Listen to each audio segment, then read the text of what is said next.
We should go into this Will Menaker interview because I think and it's called The End of the Left Liberal Alliance. Now they had Dasha on this podcast the previous week, which makes going immediately into Will very funny. I'm not sure that how I feel about this podcast yet. I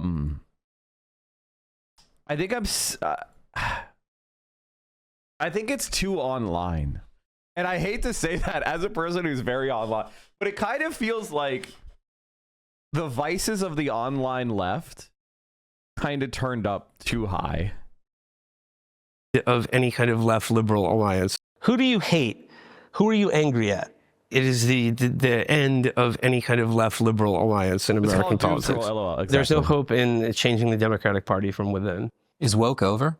Of course it's fucking over. We elected Donald Trump president a second time. Hopefully, President G, if you're watching this, I'm ready. I'm available. Put me in, coach. I'm ready to play. We are preparing the ground for you in this country. We are ready to collaborate. And just let's link and build, brother. Let's do it. Welcome to Doomscroll. I'm your host, Joshua Citarella. My guest is Will Menaker, a host of the Chapo Trap House podcast and a co-author of the Chapo Guide to Revolution. Look at AOC now, and I was gonna ask. Whenever I'm critical of her, like people crawl up my ass or whatever, and I spent years probably biting my tongue because I'm not trying to be as reflexively to shit on her as much as we need to differentiate the political program from whatever AOC is doing with this bodies. Recently what she just lost her oversight committee bid to head up that committee to a guy who's 75 and has cancer, and I just see that and I think good. Buy the ticket, take the ride.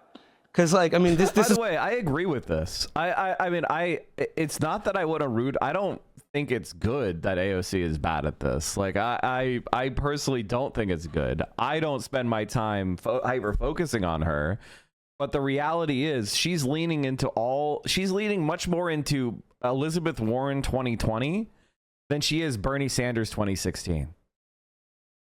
Imagine if AOC was somebody who was, instead of leaning into the liberal representational politics nightmare of corporate DEI trainings, was actually leaning into a work she tries to into a working class coalition. She tries to square the circle, but it's unsquareable. It's unsquareable, man. Elizabeth Warren is not squareable with Bernie Sanders. I know a lot of people think that they are, but they're not. And I think Bernie Sanders himself tried to do that. That's why he failed in 2020. Because he tried to do that. He said, okay, I think, he looked at 2016 and he did his post-mortem and he said, why did I lose? Well, I lost because liberals said that I didn't have enough support in the black community and that I didn't care enough about reparations and I didn't care enough about bodies and spaces and I wasn't woke enough. And, I had these old opinions on gun control and immigration policy that weren't, the most rad-lib libertarian friendly bullshit. I actually believed in securing for the American worker a stable position in society. And, what did he do? He triangulated toward Elizabeth Warren. Now, Elizabeth Warren is probably one of the most unpopular politicians in America.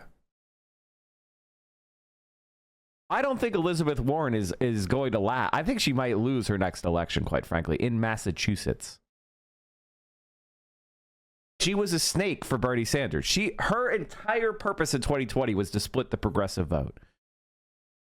To split this kind of more upscale, professional managerial class, urbanite from the more young and working class elements of the Bernie coalition. And she successfully did that.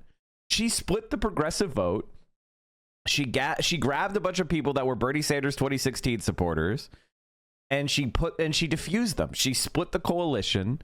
She prevented Bernie Sanders from winning pluralities in the Super Tuesday election and helped Biden win pluralities in Super Tuesday elections in multiple states like Texas, like Massachusetts itself. So the reality is that, you know, as and like AOC's like the ceasefire thing. They're working tirelessly for a ceasefire. Joe Biden should stay in the race. What the fuck was that? Who was saying that? The only people that were saying that were the people that were in the professional, managerial, nonprofit classes in DC and maybe New York and maybe LA. It was a lie. And everybody knew it. I knew it at the time. You knew it at the time. And I've continued to try to be nice to AOC and be like, okay, you know, she's not the problem, but she's not the solution at this point. And it's not because I want to attack her. It's not because I'm deranged. It's that the decisions she's making of orienting herself more as this like, oh, why won't you support me for leadership? It's because, and here's what she doesn't seem to understand. Her positions are unacceptable to the Democratic Party. Her belief in single-payer healthcare, her belief in a Green New Deal, those are unacceptable. She could do everything right. She could be a good team player. She could do everything to help the Democrats, even when they're way to her right wing. The fact that she holds any left-wing positions is anathema to the Democratic Party. She will never be allowed to rise. This is a difficult thing to people who only know fascism as Nazism as one-to-one with the German example. Like now, Elon apologists say you can't call him a Zionist supporter of fascists. But the point is, fascism is not inherently anti-Semitic. Fascism targets a domestic other. And unfortunately, as a diaspora in Europe, Jewish populations were a universal other for centuries. But in other places like Imperial Japan, the US, Israel, their fascist organizations target a different local other. Well, exactly. And in fact, you know, Zionism is perfectly compatible with anti-Semitism because Zionism is a settler colonial project. And how do you do a settler colonial project? You need settlers. Well, if anti-Semitism is raging in the world, Jewish people are going to flee the countries where they're oppressed to a place where they feel protected. And that provides a source of settlers for Israel. So they have, you know, it's a balancing act for Israel because they, at the one hand, they need to maintain influence within Western society, but on the other hand, they want to create a certain kind of like anti-Semitic pull to Israel as a refuge for Jewish people, and that's the kind of tightrope they're walking right now. That is the tightrope they're walking. And basically, they have gone to the far-right parties throughout the world and said, we'll support you as long as you support us, and then you pick Muslims as your target. You know, what is the German far-right targeting now? Are they targeting Jews? No, they're targeting Muslims. And so Zionism and far-right Zionism, supported by Benjamin Netanyahu, goes to the far-right and says, okay, fine. You support Israel, we'll kill Muslims for you. We'll say that you're not hateful. We'll protect you from the analogies to Nazism. And a lot of people, quite frankly, don't think of fascism as politics. They think of Nazis as cartoon villains. They think of Nazis like the black blob of hate on, you know, first season of Star Trek, The Next Generation. They think of Nazis as like caricatures. They don't see them as an actual political movement that had arguments. One of the things that I found really fascinating was, you guys know how Hitler's speeches have been started to get translated by AI? And so many people have been like, wow, I never heard it was just scary German. I never heard any of the arguments. I think Joe Rogan might have even said that. And I have to admit, I get angry at the internet quite a bit. I'm not gonna lie. I get angry at the internet quite a bit. There's no doubt about that because the stupidity is virulent on the internet. But my reaction to hearing that was, wait a minute, you don't know what the Nazis believed? You don't know the Nazi arguments? You never were curious what made them do what they do? You never tried to understand it? You never tried to understand what World War II was about? Like, what? I was shocked. I remember when I first learned about Nazis when I was like, I don't know, 10 or something, or even younger. I was like, what they were psychos. Why did they do what they do? What did they believe? And why? And I understood it. And I was like, oh, this is a collection of ideas, and they're cockamamie bullshit. And so I knew what their ideas were, and I knew why their ideas were wrong, and I knew that implementing their ideas led to World War II, led to the disaster of the Holocaust. And so anytime I saw ideas that were similar to Nazi ideals, I was like, no fucking way. Those are terrible ideas. We've seen this game before. I could detect it. It's almost like Americans are trained not to detect Nazism. And the reason why that is because the United States allies with fascist movements around the world. It's just that simple. And so the United States doesn't want you to be able to identify and target Nazism, because if you do, if you become aware,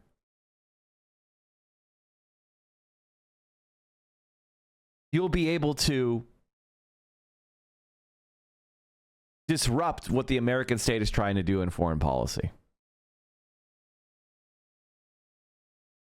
Conservatives have a very childish understanding of the world. The poor are lazy, Muslims are hateful and violent, the Nazis were born evil, and America is all good and justified. Well, yeah, I mean, obviously, it's you have to understand this about conservatives, and I don't say this to be an asshole. I say this to be truthful, which is conservatives are people who generally have less cognitive ability. Now, there's a variety of reasons why conservatives in a general sense are dumber. But conservatives, because they have less mental horsepower, they have to economize. And bigotry is an economization of intellectual energy.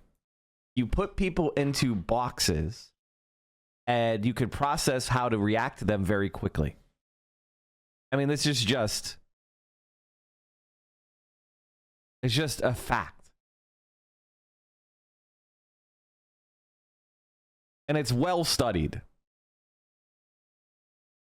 I would only agree if we're talking about poor conservatives. Rich conservatives know what they are doing. Yeah, I call this the evil ignorant or evil/stupid categorization about conservatives. A conservative is always one of two things, and sometimes both: ignorant or evil. Right? I'm using "or" in the philosophic sense of and or, right? Like, they're evil or they're stupid. And so, like, somebody like Ben Shapiro, I don't think is a stupid person. He's an evil bastard, and he knows he's lying, and he has contempt for humanity, right? He has contempt for the hoi polloi. He thinks lying to the hoi polloi is justified because they're inferior. And so if he tricks them into supporting policies that will go against their interest, that's good because they deserve it, because they're inferior. That's why conservatives hate the left so much, because the left represents an existential threat to their project, right? Because if you start thinking like what is the left? The left basically wants you to think about the world like this, that there's the haves and there are the have-nots. And society is controlled by the haves, and they exploit the have-nots, and all value in the world is produced by workers.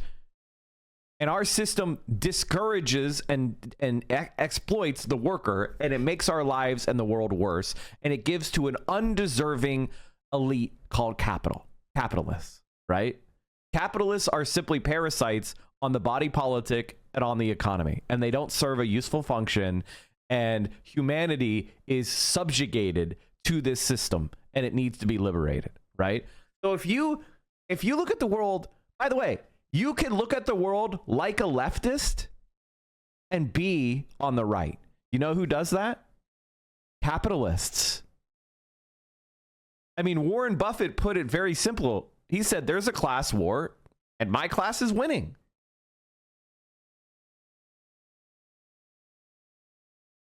Like, they know, Like, they look at the world the same way I do, but they're like, I'm a capitalist. I agree with Mike. We need to shut Mike up because we don't want the dumb trolls to think about the world the same way.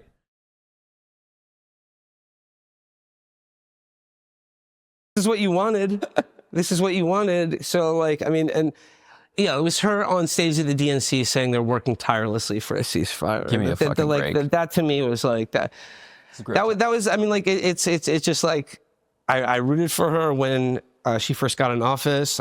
But I was skeptical then, but now I don't have to be skeptical anymore. There is no hope in any of this. Yeah. There's no hope in changing the Democratic Party from within. Why did Trump win the election? Well, because more people voted for him than his opponent, Kamala Harris. You don't say. Yeah. Yeah. It's a numbers game, really, at the end of the day. However, actually, in our system of government, it's actually the numbers you get from the state electors. But Yes. But yeah, essentially, he got more delegates and votes than Kamala Harris. So, I mean, yeah, if you're looking for a reason why he won the election, I think it's because more people wanted him to be president than his opponent. Called the racial. Well, let's begin with Joe Biden not stepping down after the 2022 midterms. And he was just, it's like, LBJ style, said, I'm not seeking a second term. And the Democrats had something like a real primary. The shambling corpse of the Democratic Party, just like, I mean, could there be a better representation of that for trying to pass off this, like, obviously senile old man to be. It's class warfare. Guess which class is winning? Do you think things have gotten better since 2006, or far, far, far worse? And I'll give you a hint: far worse. Like their candidate, and then replacing him with Kamala Harris, who I think got a brief honeymoon of people just being like, oh, we don't have to vote for Joe Biden. She got about a meme news cycle. Yeah. She's brat, but then it was just, I mean, I think what it comes down to, the easiest explanation is her and the Democratic Party, that the infrastructure around her, don't actually believe in anything. I mean, well, they do believe in certain things. Making money for themselves. Supporting Israel and Wall Street and their donors, but they essentially don't believe in anything. And you see a lot of that now in the sort of postmortems where people are they're stuck on this idea of messaging. We got our messaging is better, or we need 10,000 Hassan Pikers. And the message follows the policy. And if you don't have 10,000 Hassan Pikers. Yeah, let 1,000 Hassan Pikers win. They just think if we can only have Hassan Piker with our politics, then we'd have the perfect vessel for our message. And the answer is Hassan wouldn't be Hassan if he had the politics of Pod Save America. Right. They essentially ran this election as a campaign against Donald Trump, yes, who's the most dangerous evil man who's ever existed in American history. But they really did also run a campaign against their own base. And they ran a campaign to essentially demoralize their own base on behalf of this an imaginary tranche of voters that existed on their spreadsheets. And I think who is that imaginary voter? The moderate voter, or the Republican voter that's voted Republican their whole life, but is uncomfortable with Donald Trump because of January 6th or Russia or blah, blah, blah. The list goes down. It's just a campaign for anyone but, I don't know, they're the base. They're anyone liberal or progressive or a young person in this country. They didn't give people anything to vote for. And why would anyone vote for Republican Light when the full fat version is on offer and half the price? So, I mean, I think that's really what it comes down to. The Democrats didn't offer anything to anyone. They don't believe in anything. And say what you will about Donald Trump and the MAGA Republican Party, but it's pretty clear, what they're offering, what they offer the people who vote for them, which is just, that he may be, a cocksucker and a liar, but he's our guy. Yeah. And he makes the people who hate you mad. Right. And he wins. So, and the other thing is that having already been president once, the idea that he represents like, you know, like the end of democracy, or that he's like an American Hitler or something, it just, whether that's true or not remains to be seen. But like to sell it to the voters, it just, I don't think it has the same cachet, because like he's already been president for 4 years. Right. He didn't do like a, you know. I really do think that it's the Democratic Party is Jover. That's a really good line. Republican light versus full fat version at half the price. Exactly right. Like I just think the Democratic Party is over. It doesn't make sense. Under the logic of our society, it doesn't make sense. Like there's no compelling argument for it. If you believe in anything, you can't support the Democratic Party anymore. It just doesn't make sense. It has to go. Like people hate it. It's despised. It doesn't have a real path to power. You know, it's like a party that has at best 35% of the electorate. It can't win. Like look at the Senate. The Democrats, like, if they win every single swing state senator, it's not enough. They have to win every single swing election, and it's not enough because the filibuster exists. They can't do anything. If the Democrats win the House, they win the Senate and the White House, and they let the filibuster exist, they can't do anything. They can't legislate. So all the Democratic Party is a slowly spiraling failure of a party. And does anybody think anyone cares about the filibuster? Does anybody think the filibuster is something anybody gives a shit about? No. But the Democrats are dead set on upholding it. There is a good argument that the Democratic name itself garners swathes of brain-dead legacy voters across regions and demographics. No, I agree with that. My buddy sent me a snarky Texas warning saying Palestine is going to be free anytime. There's a ceasefire in Gaza. There's a ceasefire in Gaza right now that Donald Trump got. What is he trying to say? I mean, Joe Biden could have gotten that ceasefire 9 months ago if he wanted. Like, you can't use Gaza to argue against Trump. Like, of all the things you could want to argue, if you want to argue against Trump, there's like 8 other issues you could use that would be very compelling and hard to argue with. But Gaza is the only one where it's like, Joe Biden would have done the same exact shit. Just shut the fuck about Gaza. You didn't care about Gaza, and that led to Donald Trump winning. Just stop bringing it up.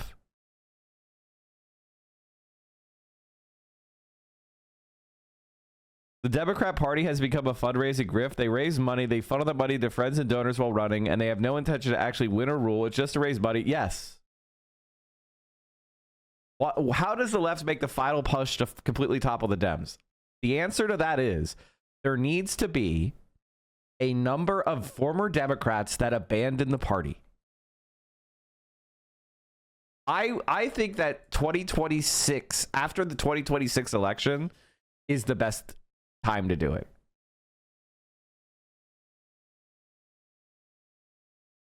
I maybe, because the reality is the Democratic Party is not going to win power. The left liberal alliance is not, and it was never an alliance.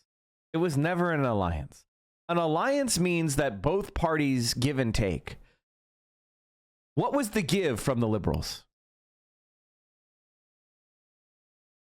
All the so-called left liberal alliance is bend the knee, shut the fuck up, lie about Joe Biden,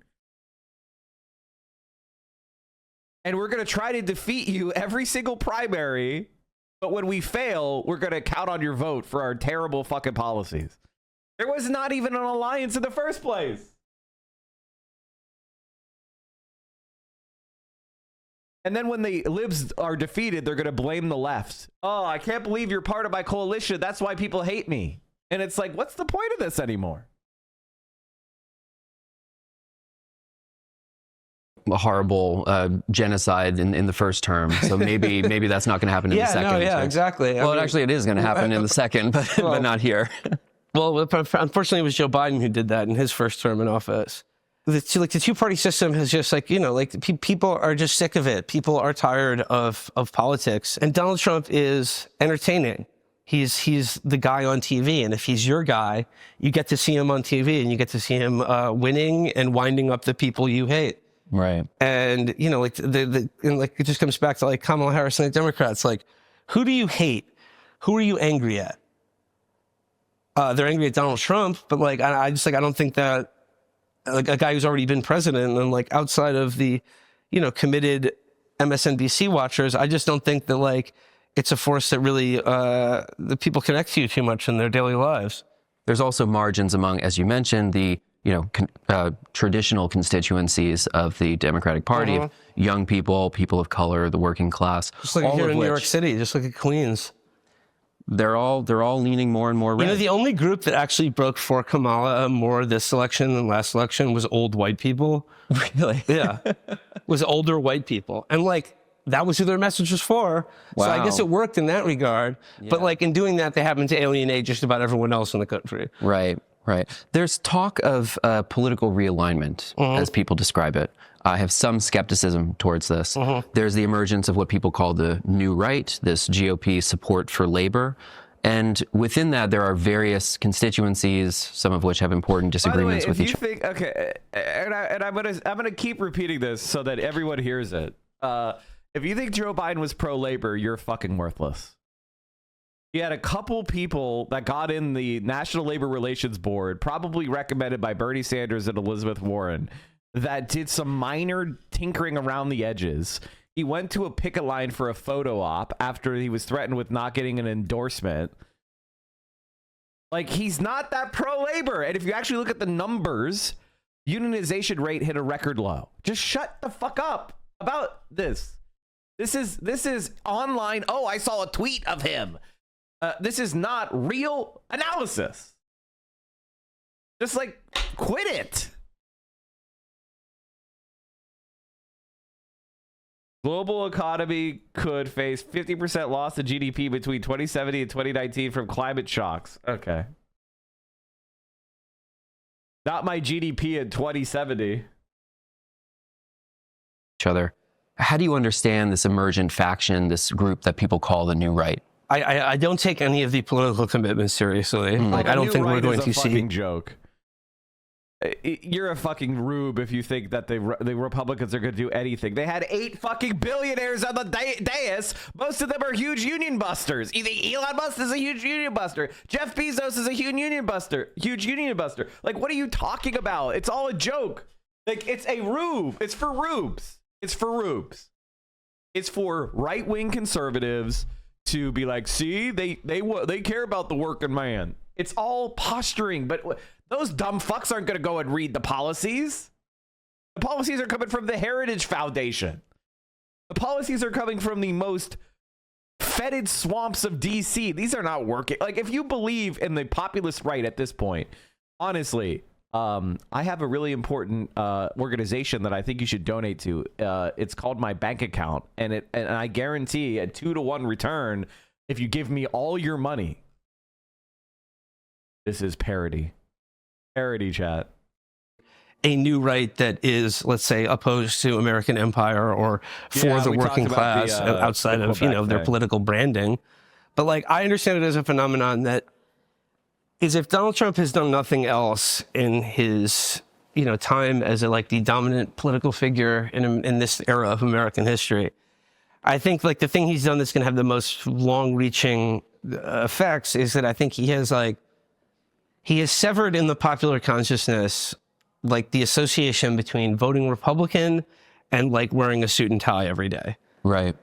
I want to use this term carefully. Like, there's a countercultural element to voting Republican now, that it's like, they can metabolize any kind of weird contradictory beliefs that happens to be like how most voters in this country think. And I just think like, to the new right, to the extent that it exists at all, I mean, it's the old right. It's just like the same political commitments and obsessions. But like, I think they've managed to, through Donald Trump, like rebrand into a kind of, slobs versus snobs thing, or like I said, just like he made it okay to be weird. He made it okay to be weird and vote Republican. We're around the same age. The political realignment, so to speak, if this is indeed happening, corresponds to a shift in the priorities and values of the Democratic Party. How do you understand that shift within, let's say, the past 40 years of what happened to the Democrats, what they represented more so in the 1980s versus 2020, for example? I think the Democrats have basically represented the same thing as long as I've been alive. I don't think there's been any big shift there. I just think people are finding that it's entirely lacking. I think they represent, capital and empire, and in fact, more efficiently than the right wing does in a lot of ways. I mean, I think they stand for their donors. They stand for Wall Street, and they stand for American military empire. And I mean, I don't really know what's changed in terms of, maybe just like the language they use. Maybe post 2016, they talk about bodies and spaces and privilege and representation, but like what they stand for and who they represent, I same with the Republican Party. I don't see much. I just see like the characters that we see on TV has changed, and maybe the branding has shifted. But I see both political parties essentially, basically representing the same interests they did when I was born. The New Deal was the dominant paradigm for most of the 20th century. And I think that changed in the late 70s, where it was just it used to be that even if you were a Republican president or had a Republican Congress, they were still operating basically under the assumption that there was, I don't think there was a Republican Congress in the 70s at all.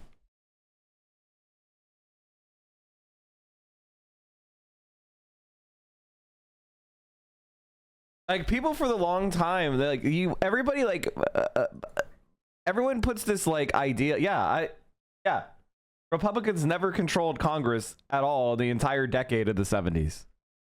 It was completely under the Democrats the entire time. This is the thing. People don't really understand just how much the New Deal fucked the Republicans. They don't understand that the Republicans basically had a trifecta for maybe 2 years, from 1932 until 1994. And there it is. It's right here. It's in 1956. For 2 years, the Republicans had a trifecta. From the New Deal all the way to the Clinton era, the Republicans didn't control shit.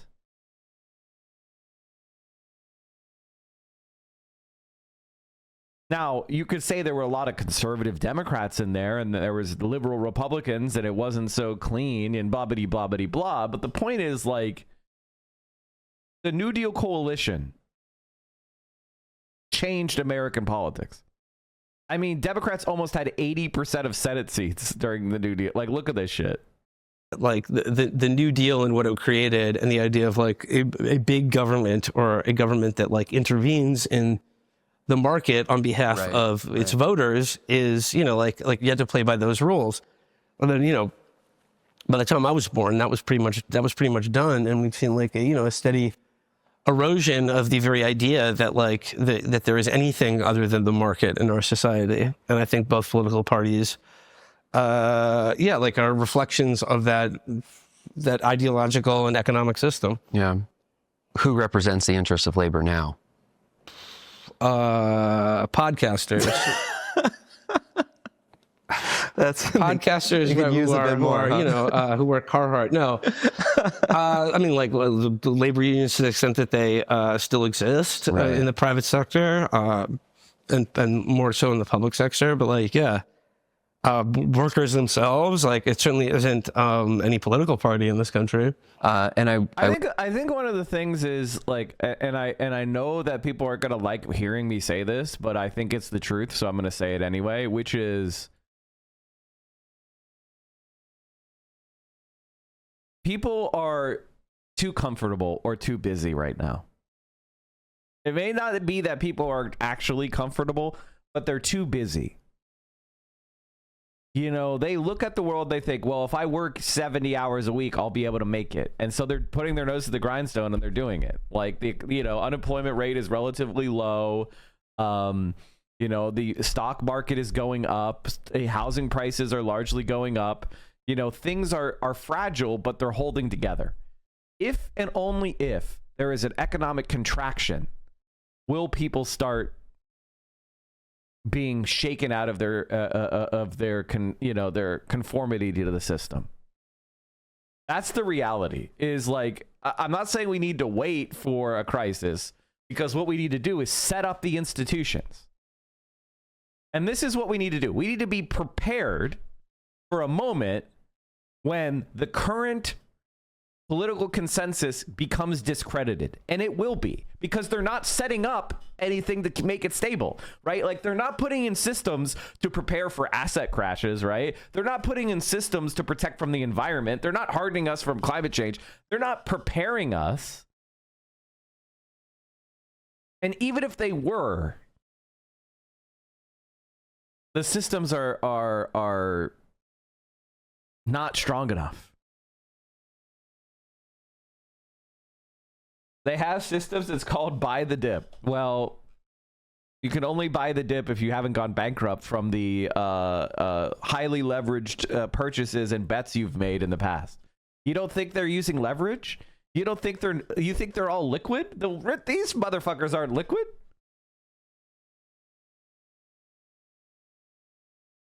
I would imagine that you have very little faith in Trump actually governing as a populist in any capacity. Well, you know, he still could surprise you. You know, look at his cabinet picks. They're all very strange, wild, and they really might surprise you. He's kind of thrown us off the scent a little bit here. There's things zigzagging across the spectrum.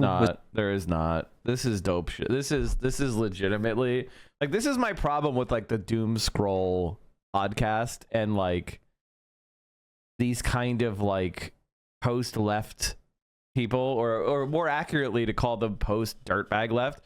Like, I really, really sympathize with these people. I do. I do sympathize with them a lot. But I think they're entirely too much. They're too much what they criticize. You know what I mean? Like, this guy is a motherfucking like PhD and, you know, navel gazing about the professional managerial class. That's, and the people that are online. Bro, that's you. Like, you're not a worker. You're not in, like, legitimately, you are part of like the class that it's kind of a form of cosmopolitan self-loathing. You know what I mean? Which is very, very liberal. I'm not gonna lie. And like, my feeling on this is as sympathetic as I am to them, and I agree with like a lot of substantive things. And this is why I'm kind of a singular person on the internet, because my autism doesn't allow me to conform to dumb bullshit. And so, you know, everyone says some dumb bullshit from time to time. I don't just let it go. I just disagree, right? Like, when I hear dumb bullshit from someone, I'm like, nah, it kind of sounds stupid. Which, you know, I'm just listening to Mao, okay? The idea that there's any kind of populism on the right or worker or anything like that is nonsense. It's nonsense. With some of these picks? No, I mean, I think the truth about Donald Trump is that, like, you know, he governed like any other Republican president would. Yeah. And like, and that's. No, I disagree. I disagree with Will here. Will is wrong. Donald Trump governed like Republican presidents wished they could govern. Basically, Donald Trump is governing in a more extreme way than even Bush would have. He's actually he is the hyper elite. He is the bloodthirsty capitalist dream. His policies are even more right wing. He is substantially worse than another Republican, but it's sort of like, it's like it's like if Bernie Sanders was president, going, Bernie Sanders would govern like any other Democrat. It's like, no, the Bernie Sanders is stuffing red meat down the throats of the left wing. And similarly, Donald Trump is stuffing red meat down the throats of the far right. Like, he is to them, Donald Trump is a better president to them. He's delivering more for them. not for workers. And that's the thing that, like, for his supporters and for people in the Democratic Party, I don't think they can get around. How did you first become politicized? Isn't the H-1B fight kind of populist? Okay. I have a very sophisticated, multi-threaded opinion on the H-1B visa fight, which nobody else has. So I'm going to go ahead and attempt to explain it and see if it makes sense. And feel free to bust me up. But basically, this is what it is. There are two factions on the far right. There is the libertarian kind of hyper, exploitation, cosmopolitan bourgeois. And then there is a more realpolitik, geopolitically aware faction of the bourgeois who are interested in their own class reproduction and the defense of their actual power in reality. And the geopolitically aware bourgeois understand that America is the source of capitalist defense. This is the bulwark against socialism. This is the bulwark against leftward progress on the planet Earth, right? The United States is the guarantor, the nation state guarantor of the status quo, of capitalism. And they understand that in order for the United States of America to maintain its relative strength, it cannot be hollowed out and fully exploited like the libertarian bourgeois want to do. Because if the cosmopolitan bourgeois get their way and hollow out the United States to the point where it's not producing educated workers, it's not producing economically, it can't produce, warships, it can't produce military equipment. Like if the workers in the United States are super hyper exploited like they are in the third world, that's going to collapse the foundations of the defense of capitalism and therefore imperil the capitalist class. Right? So there is a inter-capitalist fight between the realpolitik, geopolitically aware capitalists and the kind of libertarian hyper exploiters who just want to make as much money and who don't care about this kind of national or this geostrategic calculus, right? Because if the United States falls, if the United States spirals into collapse, who will win? China. And China is pushing a gradualist socialist program of under state control, under Communist Party control.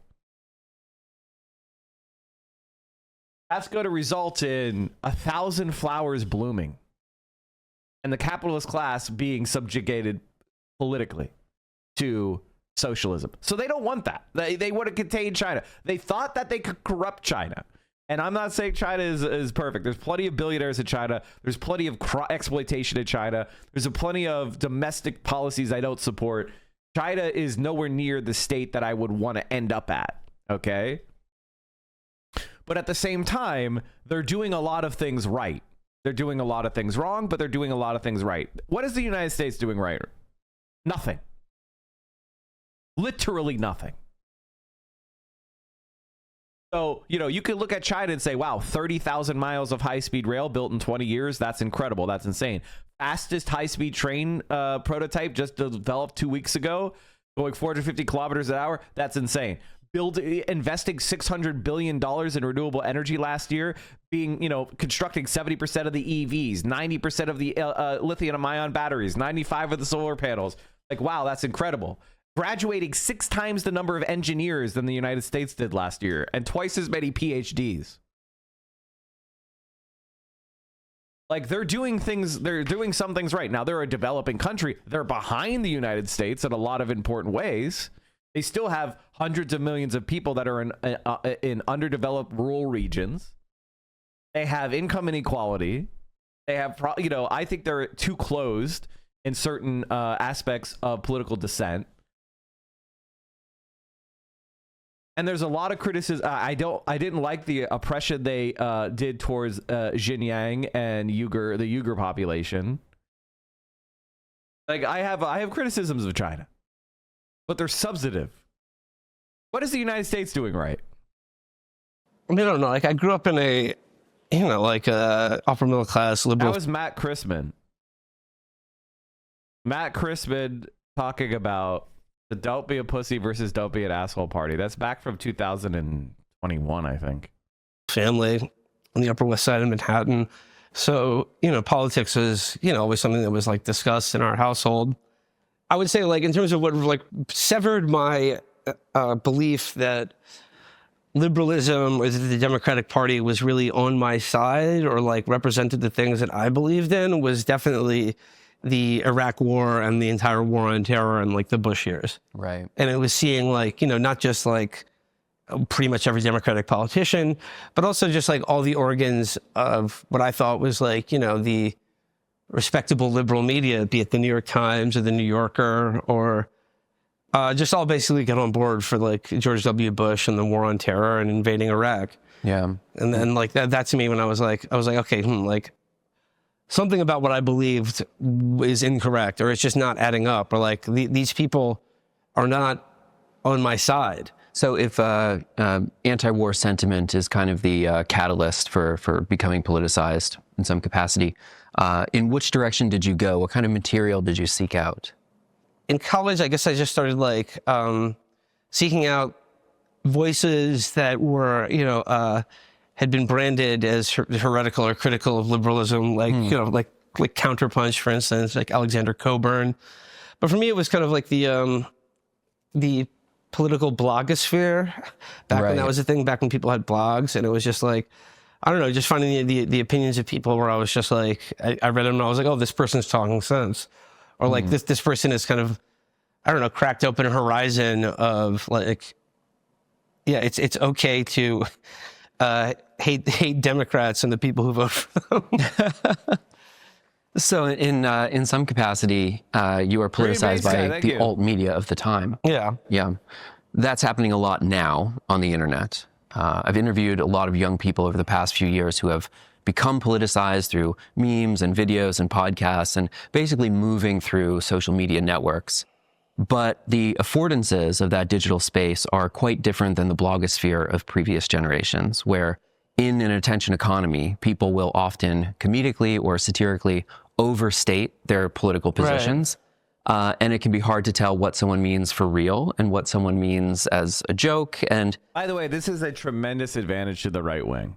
This is a tremendous advantage to the right wing. First of all, the left will not allow you to do this.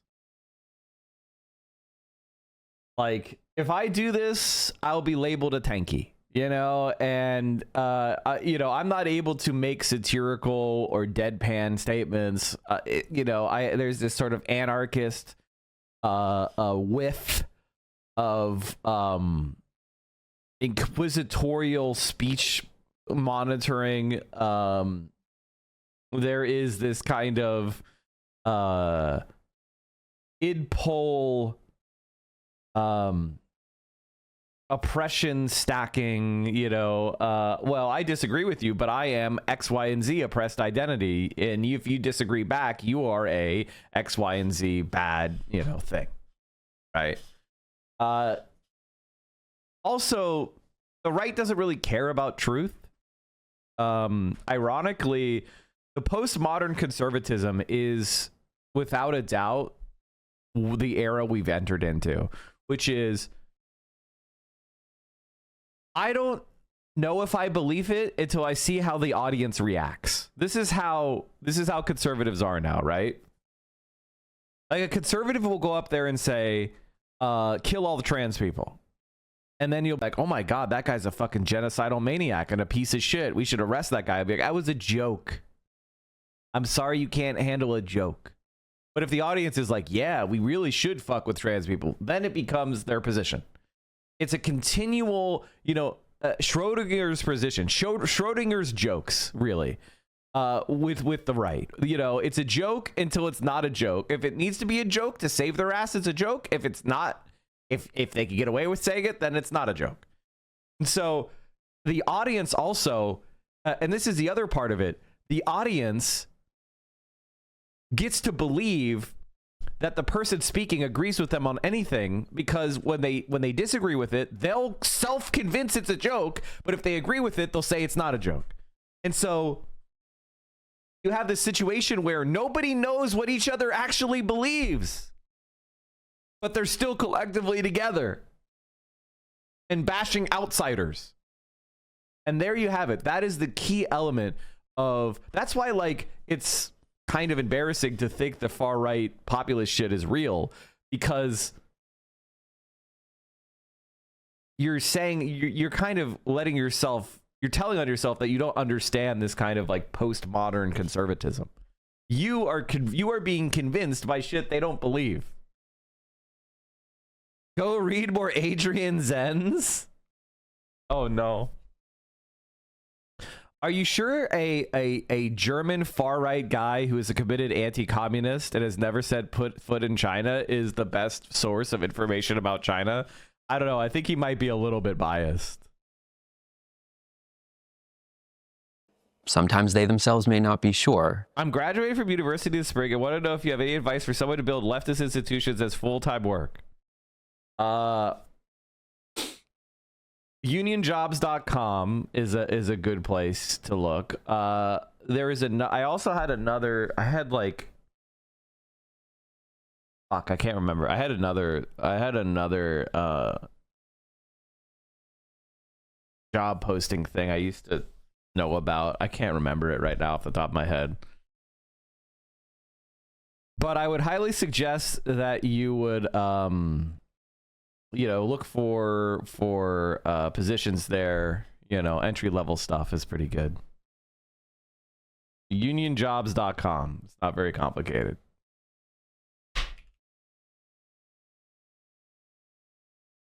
And you can look for staffing positions. These are usually if that's what you're interested in. And it's sorted by, it's sorted by organization, but also by geographic region. You can go to geographic links as well, You go to whatever state. Say you're in Pennsylvania and be like, what jobs are available? You got the American Association of University Professors. You have the Rutgers Council of AAUP chapters. You have the American Federation of Teachers. You have the Carpenter Contractor Alliance of Metropolitan New York. You got the Climate Jobs National Resource Center, the International Brotherhood of Teamsters, the Keystone Research. So this is just like, jobs in Pennsylvania. There you go. Anyway, there you have it.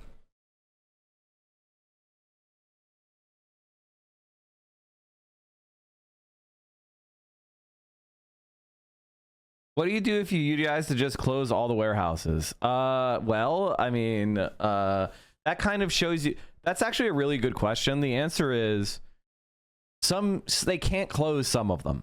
Like, the answer is they're not. It's not able to just close all the Amazon warehouses, right? That's why I don't think organizing based on warehouse by warehouse is a good strategy. Because they can it's the same thing with unionizing Walmart. They have it's the same problem. When you unionize something in Walmart, they just stop doing it. For a long time, they unionized, Walmart unionized butchers, and then they stopped doing butchery in Walmart. They just shut down the whole division.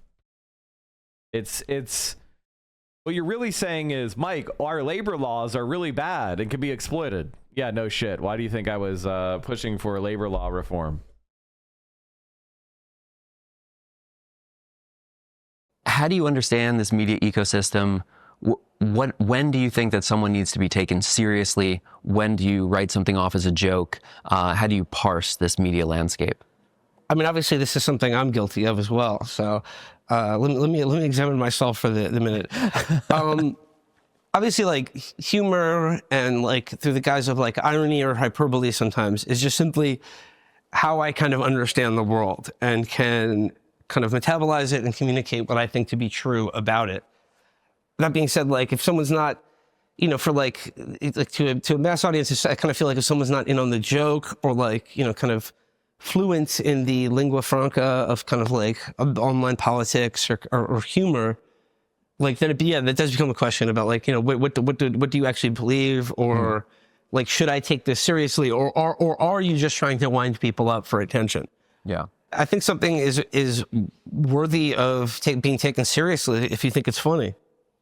Like I think if something is genuinely funny to you, or I think that's worthy of considering, like what the serious thought behind it is, or if there is any serious thought behind it. Usually humor, like when you're talking about politics, like, you know, it's like racial humor, for example. Like, why is racial humor funny to people? Like, this is actually something that I think we need to be able to explain. Like, why is it funny to make a joke to people? I'm not saying it's funny to me. I'm just saying in general. Why do people find it funny to do racial humor, right? Why is it funny to make fun of white people? Why is it funny, you know, and say that mayo is too spicy? Why is it funny to, you know, say cracker? Like, you know, those are safe topics for the left, right? What makes that funny, you know? And the answer is there's certain assumptions that are being played with. And, you know, there are stereotypes, there are tensions with what's considered polite, and kind of this hegemonic liberal belief of color blindness, and then there's our actual lived experience and the dissonance between that, right? I think that's what I would talk about. That's what I think it is. It's about, it's the and there's also a feeling of transgression, right? There's a feeling of kind of sticking your middle finger up to your kindergarten teacher and saying, I'll do what I want and you don't have control of me. So there's almost a liberatory aspect of it, right? Of being rude. Like, being rude is ultimately one of the freedoms that we have, right? Like, the prissy people at power tell me I need to eat with my utensils, and instead I'm eating with my hands. It's a certain level of it's a micro act of rebellion.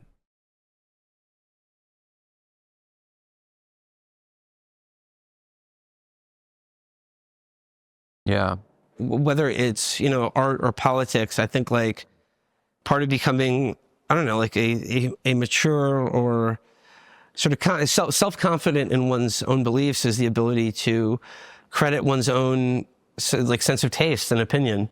And I think like learning to do that is I think important, or it's like, you know, I think it's what we should all aspire to, or like I would hope, like in terms of like if what I've done has like inspired other people, I hope it's along those lines. But like the thing is, if I agree with something, I think I take the person saying it and what's being said seriously. And if I don't, I don't. And like then I think it's just up to, like I said, your own internal ideological or moral compass to figure out for yourself what people and ideas are worthy of taken seriously.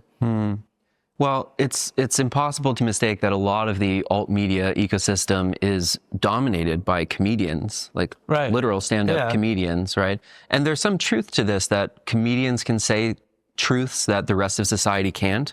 You know, a lot of these people are not like proper capital J journalists that went to journalism school.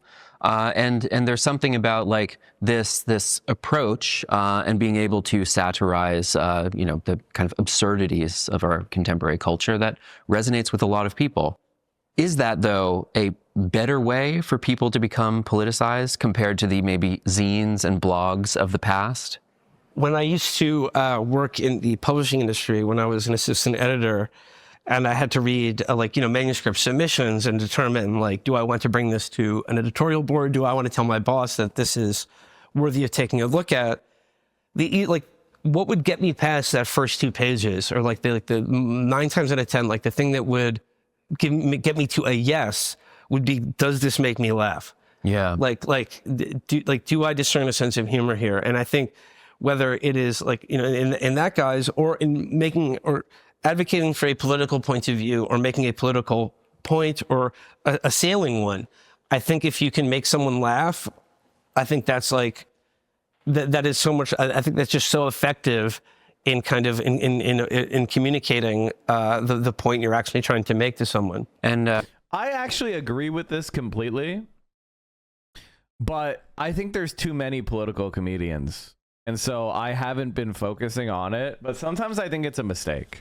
Sometimes I think it's a mistake because I feel like what's missing in the left is anger. That's what attracted me to Bernie Sanders, to be honest. What attracted me to Bernie Sanders is that the world's fucked up and he seems pissed off about it.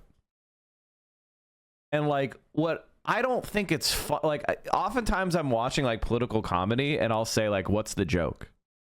You know, why are you laughing right now? And it's like, you should be angry right now, not laughing. And I think one of the problems I have with this as a theory is like, yes, making people laugh is a good way to bring them in, no doubt about that, and I think that's important and I agree with it. But the problem with it is I think of laughing as a little bit of catharsis. I think of laughing as a disarming experience. Like, nobody laughs and then, you know, picks up a Molotov cocktail. You know what I mean? Like, you know, it is, you laugh and you feel this emotional, it's like, it gives you this burst of dopamine. It's pleasurable. You're not going to go into a battle, you know, listening to a comedy podcast. You know what I mean? Like, and I feel like it undermines, in a certain important sense, the one of the key elements of organizing, which is agitation. I need you to be agitated in order for you to be aggressive. I don't want you to be laughing and chilling. And sometimes people be like, you know, like, let's distinguish this from Joker laughs, okay? I'm talking about belly laughs. I'm talking about the laughs that you have of good humor, of fun, right? And I think what ends up happening is a lot of people end up focusing on the humor part and the laughing part, as opposed to the political and education and engagement part. And it's sort of, you know, it's like, it's why, you know, I like Chapo Trap House. I still do. But I have to say, like, now that Matt is gone, I don't like it that much. Like, it's almost paradoxical. It's like, when Matt Crispin was around, Felix's humor was good. It was the sugar that made the medicine go down. But without Matt, oftentimes listening to Chapo is just having a big spool food. Like, have you ever just like taken a big spoonful of sugar and eaten it? It's like, I miss the medicine. I miss the medicine. I miss having something that wasn't just cotton candy. Sure, in the moment, like, you could enjoy the flavor of the sweet, but it melts away, it melts into air, and you end up with nothing. And that's like kind of my issue with these comedy, like, and you know, it's, but I get it. It's like, people aren't like me. Like, I like my Brussels sprouts, you know? A lot of people don't. So I've been trying to put balsamic glaze on my roasted Brussels sprouts just to make it a little bit more palatable for all of you.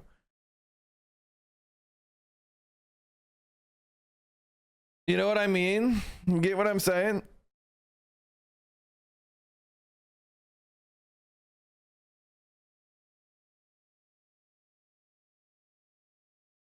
Felix's irony poisoned humor bounced off Matt's concrete analysis so much better. Yeah, I mean, personally.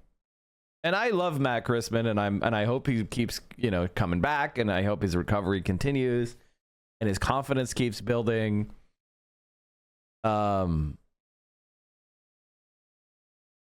I hear you. I went from a political comedian to occasionally funny commentator because the message is more important to me than the laugh. It's like, one of the things that I've considered, this is like the dumbest. Okay, you guys want to hear something really stupid that I thought? I was like, you know what? I was thinking to myself, how crazy would it be for me to like study stand-up comedy? Like, how crazy would that be?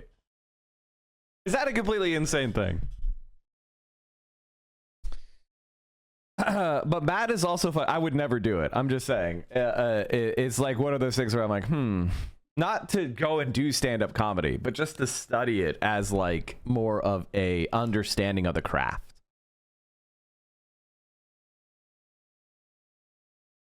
I'm I consider myself to be, you study that shit? Are you insane? Of course. Studying humor sounds so clinical. Oh no, you guys don't know. What do you think comedians do? Of course they study comedy.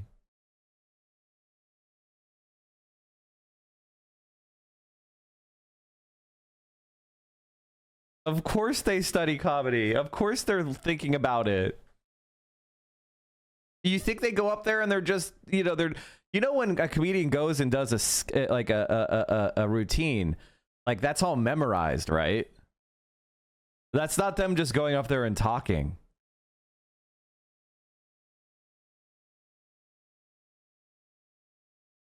Oh no.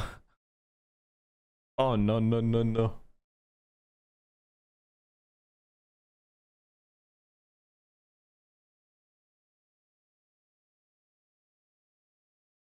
Force? Smug, greedy, well-fed white people have invented a language to conceal their sins. It's as simple as that. The CIA doesn't kill anybody anymore. By the way, this is what I'm talking about. Is this comedy? Or is this just Carlin going up there and doing a political fucking speech? They neutralize people, or they depopulate the area. The government doesn't lie, it engages in disinformation. The Pentagon actually measures nuclear radiation in something they call sunshine units. Israeli murderers are called commandos. Arab commandos are called terrorists. Contra killers are called freedom fighters. Well, if crime fighters fight crime and firefighters fight fire, what do freedom fighters fight? That's the type of stuff we like. That's great. You know what it is? You know what I'm realizing in this very moment? Like, I just had a spark of what I think might be an inspired thought, which is I think that stand-up comedy is the last place that people can just gather and talk about ideas and talk and reflect on society. Like, we don't have union halls anymore. We don't even really have religious pulpits. Like, people don't go to church anymore. Like, the last place that we have in society where people get together and think about stuff is in a stand-up comic skit, like sketch.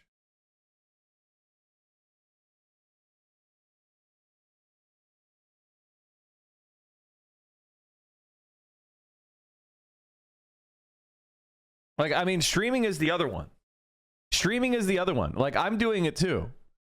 I mean, I'm doing it too, obviously. Like, you guys are coming in and listening to 5 hours of me doing speeches, like, and having conversations with you.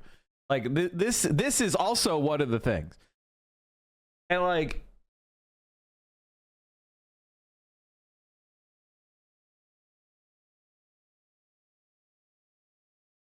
it's really important stuff. There's no doubt about it. Oh, by the way, I wanted to show you guys something that was really cool because it brought a tear to my eye and it gave me hope.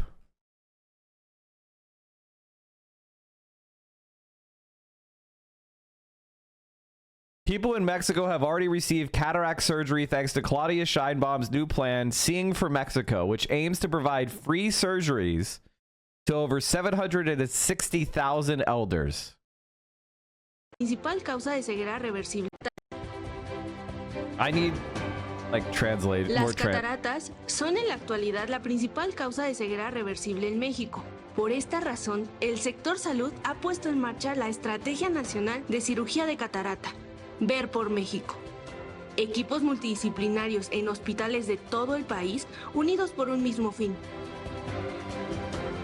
devolver la vista de las personas a través de una cirugía de catarata. Intervenciones que les permitirán volver a distinguir los colores del mundo, devolviéndoles su autonomía y calidad de vida. Esta iniciativa refleja el compromiso del gobierno de la presidenta Claudia Sheinbaum con la salud y el bienestar, acercando soluciones concretas a las y los mexicanos. Ver por México, acciones cercanas a quienes Do you think Trump will try a coup in Mexico? Yes. lo necesitan.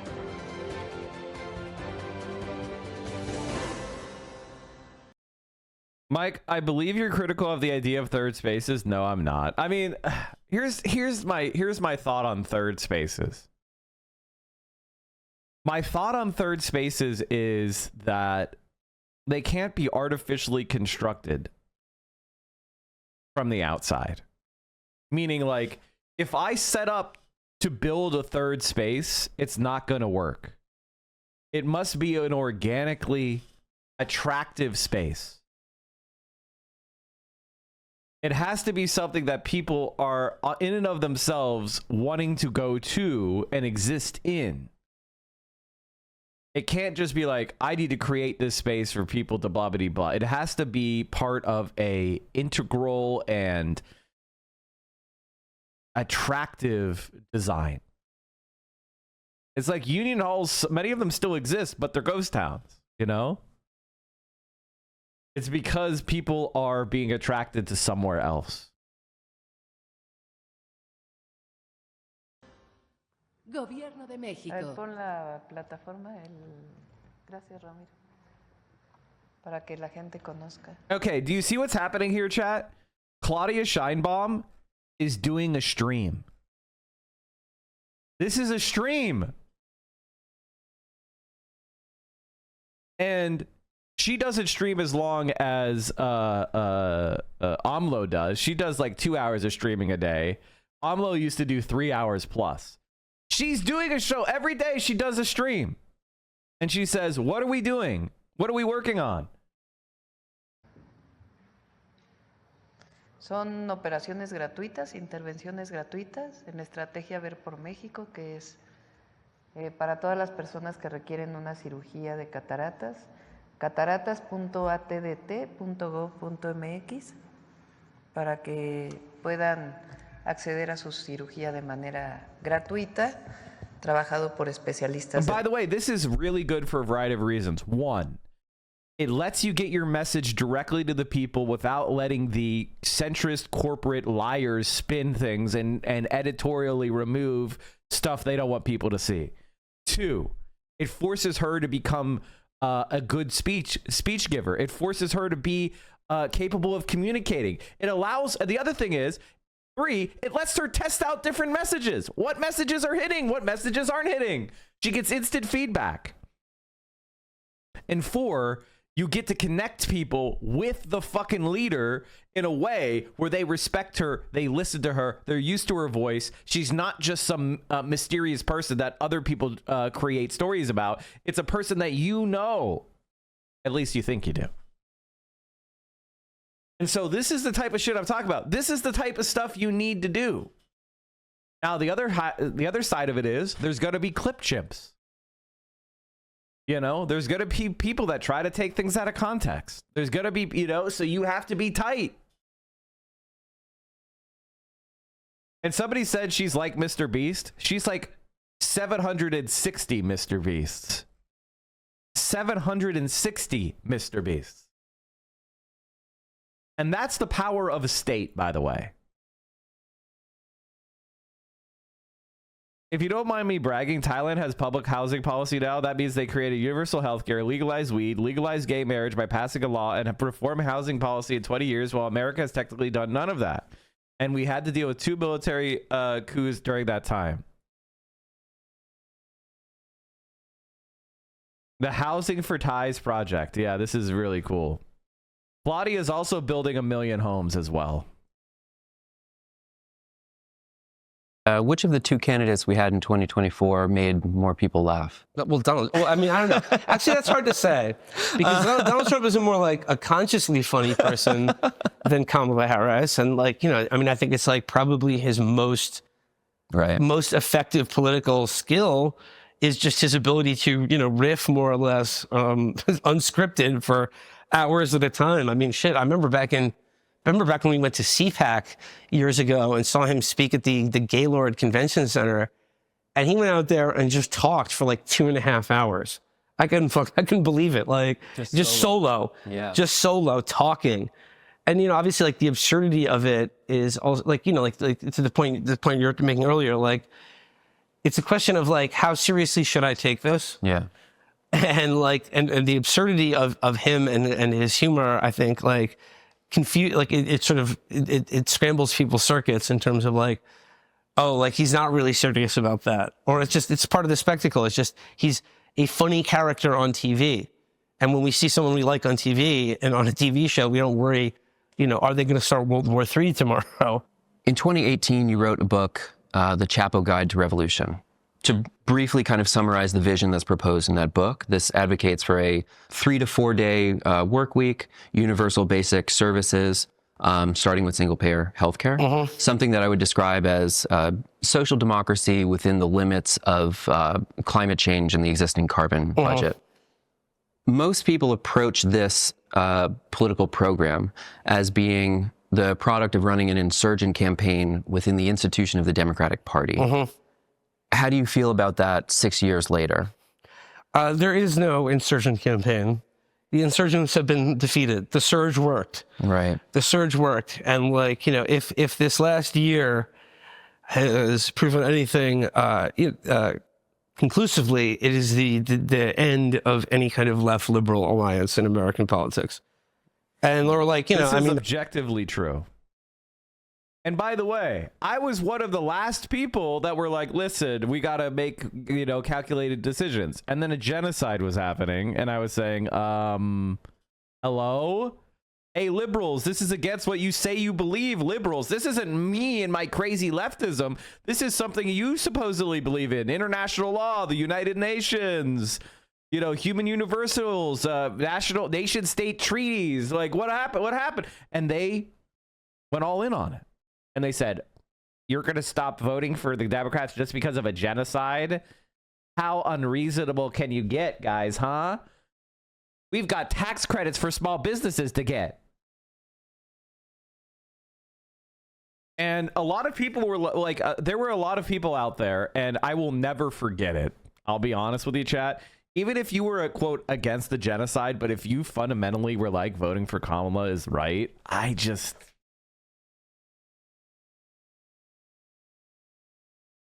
think you were wrong in a really fundamental way.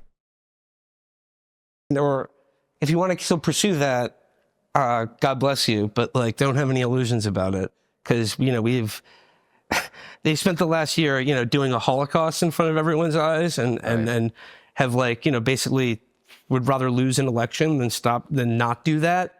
So I mean, and we saw what happened in 2020. It's just I don't, and and I just have to go back to the messaging follows the policy. Yeah. And lead with policy. I think start with universal health care, or at least Medicare for all. There are any number of popular and good policies that I think the thing is you actually have to believe in. So you have to actually believe in it. The skepticism of AOC, you said you were biting. That's the thing, like Kamala Harris, one of the arguments that people made for Kamala Harris is that according to this, to her first 2 years in the Senate, she was to the left of Bernie Sanders. And you're like, what? What does that mean? Kamala Harris is to the left of Bernie Sanders? Does anybody think that's true now? Does anybody in the chat think that Kamala Harris is to the left of Bernie Sanders? Thank you, Felonious Monk.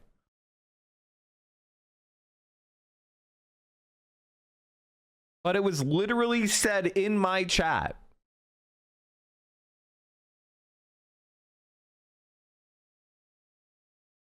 And I was like, you can't be serious. She supports Medicare for all, doesn't she? It's like, well, if you look at her plan, it was a 10-year phase-in. That is the dumbest thing I've ever heard. You're gonna give the health insurance industry 10 years to attack your phase-in?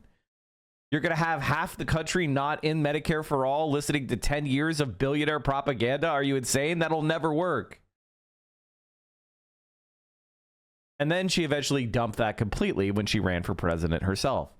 The idea that Kamala Harris was was just as progressive as Bernie Sanders was the 2020 argument for her.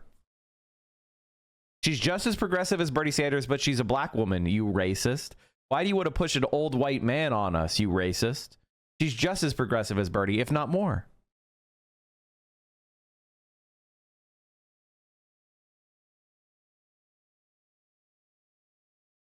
And like it was laughably stupid, but it was a talking point you heard constantly.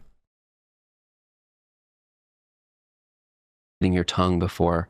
How far back does that go? Is there a certain event that comes to mind when you became more skeptical of her positions?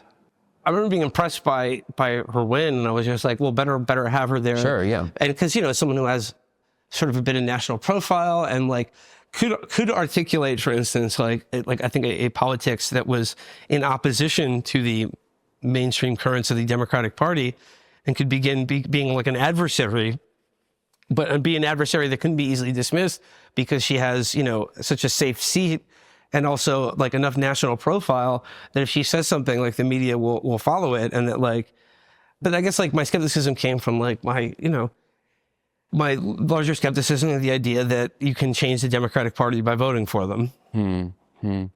When you reflect on the Biden administration, I have immense criticisms of them, but I'm also willing to concede that in terms of serving the interests of labor, the Biden administration was a historic anomaly, at least in my lifetime. And there's also some legislation that is an important departure from neoliberalism. I voted for PSL. Infrastructure Act. I voted for Democrats down ballot for the most part, but I voted for PSL for president.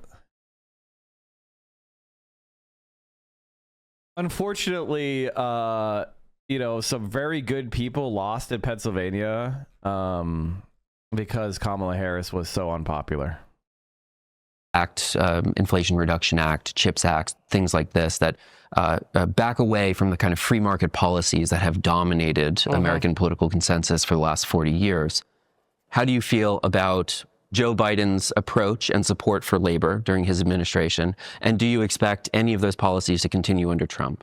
Golf claps for Joe Biden, but like, you know, if he, you know, if he hadn't carried out a genocide, I guess I could look at him as being like, hey, he's the most pro-labor president in my lifetime, which is also sort of like being the world's tallest dwarf.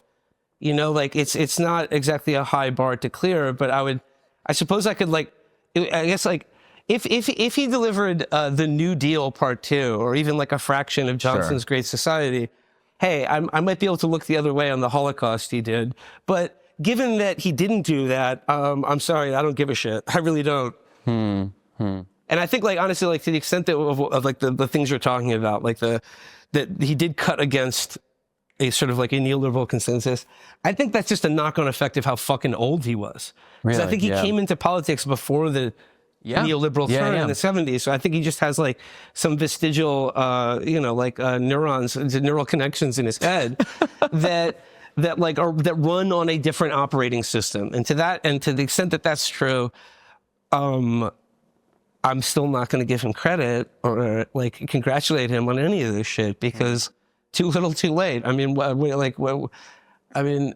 good for him. Second question, though, no, I don't expect any of this to continue under Donald Trump or any other American president. How do you expect Trump to act with Israel? Trump at least has the instinct not to be seen as a loser or a pussy. And so, like, to that, like, you know, if I was trying to be such an optimistic outcome here, I would imagine maybe he would not...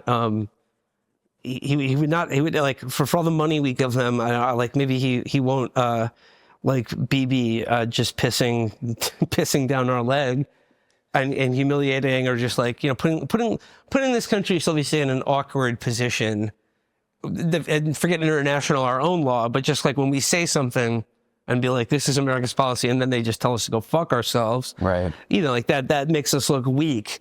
And I don't think Donald Trump likes looking weak. But again, this is an optimistic scenario here. I think much more likely is that the policy will continue exactly as it has been before, of unlimited carte blanche for, you know, our imperial proxy in the Middle East. And I don't see that changing. Israel loves Donald Trump more than any other country on the planet. More people in Israel support Donald Trump than, as a higher percentage of their population, than they do in this country. So like, I don't know what incentive he would have to change course. There's a strange thing that's happening, that the pronouncements of all of these, you know, so-called trustworthy institutions are just meaningless to the public, right? And there's this pervasive sense that the law is now a political instrument, There's not equality before the law, before the state, and so on. And so, when Biden's in power, he uses it as he chooses. And when Trump's in power, he uses it as he chooses. What does that say for the legitimacy of the liberal regime when seemingly most people believe that the law is a political tool? Nothing good. I mean, Because the law is a political tool. And by the way, this has always been the position of leftists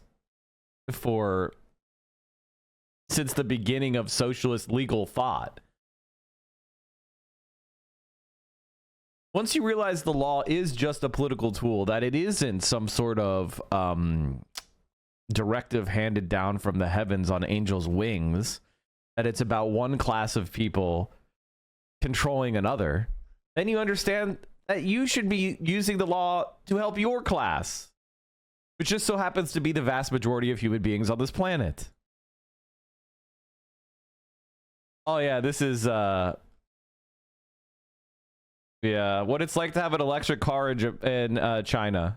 We are on a Chinese EV road trip and we're running low on charge. So rather than charging the battery, let me show you how we're going to swap the battery.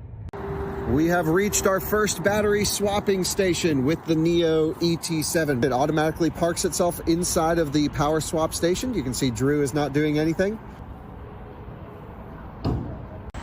The floor has just opened up underneath the ET7. It's going to lift up the car and it's going to pull the battery out of this thing.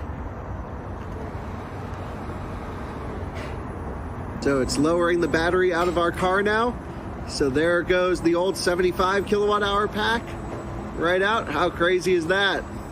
And then it's going to go take a new one out from here where they have a bunch of batteries that are stored, charged up, or currently charging from other cars. And then we'll swap in the battery into ours. Here comes the new battery. It's swapping in right now. And just like that, about 3.5 minutes later, we are charged up to what SOC? 93. 93%. That's how they come. Ready to rock and roll.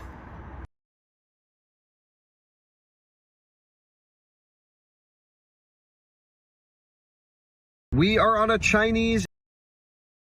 It's like, wow, my battery's starting to get shitty charged, and then you just go swap out for a new one.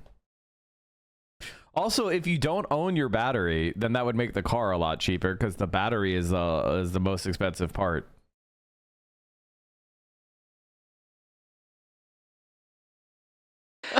Yeah, no, I mean, like, that's not a good development. No, I mean, like, look, I think now with like a second term of Donald Trump, we're going to see like a new era of. That's pretty much faster than fueling a gas car, yeah. Not just like the absolute looting of like what remains of the public sector or public good or public institutions, and just a fire sale of any even like remainingly barely legitimate or functional government. Trump is going to pardon Eric Adams. Yeah. Like that is going to happen. Whether Eric Adams will be reelected mayor is another thing. But like, here's the thing. I think the thing is like liberalism as like the, like as forever having to play the cast themselves as the good guys of history. They preside over the same system, which, like, as we were talking about, I think most people might now understand intuitively is totally corrupt. Yeah. And, run by thieves. And well, this is what's happening is basically they have to transition regular liberals back into nationalistic perverts. Like, that's what they have to do. That's the only way. And so they're going to, it's going to be white man's burden 2021, or 2025. They have to do that because, and that's what Donald Trump really does do. Donald Trump is like a neo-imperialist revival because he's not arguing that the Panama Canal is anything but it's America's because we need it, and we're strong enough to take it. Might makes right. I'm in Chicago, but can't find any info on the new coming ice raid. Some say it isn't happened. Others say we're bracing for it to happen. Anyone know anything? I would suggest that it's gonna happen. And here's what I would also say. I would say that the most likely targets for these ICE raids are going to be the most law-abiding immigrant. Because think about it from the perspective of an ICE officer. Are you going to want to roll up on MS-13 and try to arrest those guys? Or are you going to want to roll up on grandmas? Like, just from the point of view of, like, effort and risk, you're going to roll up on the grandmas. Did Mike cover the bishop yet? No. And so, yeah, and if you're a leftist and you ever thought, what is the way that leftists look at jurisprudence? This is the answer. It's called legal realism. Legal realism is a legal theory predicated on the notion that all law derives from prevailing social interests and public policy, as opposed to purely formalistic legal considerations. Legal realism is also thought of as a naturalistic approach to law, and that jurisprudence should emulate the methods of natural science. That is, it should rely on empirical evidence and hypotheses that have been tested against the reality of the world, rather than rely on theoretical assumptions about the law. Now, this is so clearly, obviously correct. I don't know what else to say. Like, of course, we should only interpret the law as, the way our experience shows us it to, like, actually affect things. The other thing I would say is legal realism would predict that the Supreme Court of the United States may indeed revoke birthright citizenship for the children of illegal immigrants. Now, a lot of people are saying, Mike, it's in the 14th Amendment. It's in the plain language. Let's bring up the 14th Amendment.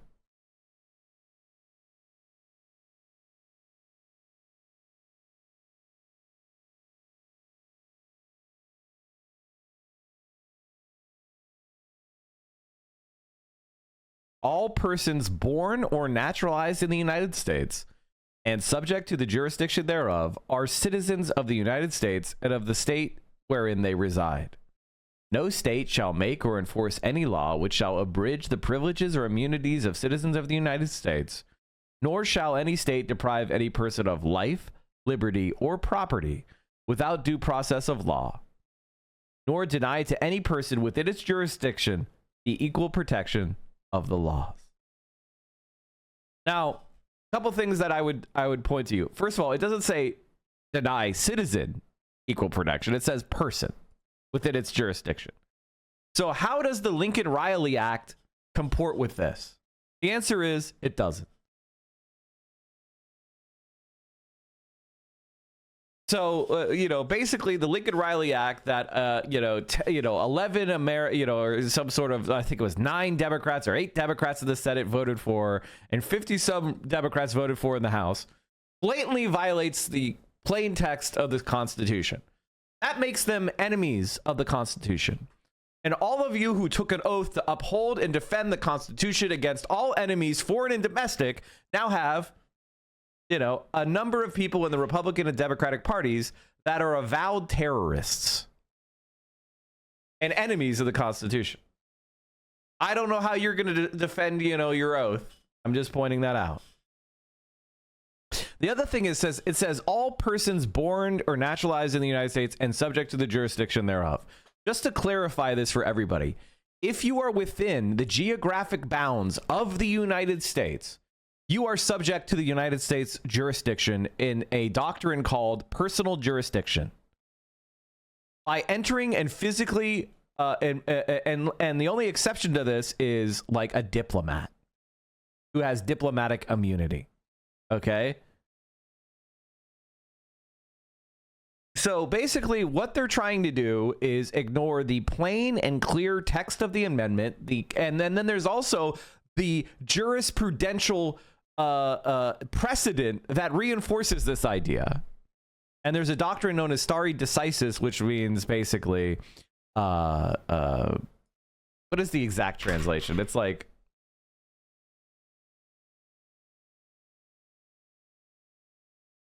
to stand by things decided. Thank you.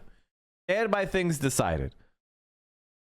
So in other words, courts are supposed to just say, this has already been decided, we agree with it. There's nothing novel. But here's the reality. What the Supreme Court decides is what matters, and the Supreme Court is not going to follow this legally formalistic processes. They're going to do what they want to fucking do. That is why legal realism is right. The fact that there's even any doubt that birthright citizenship is unquestioned proves legal realism correct.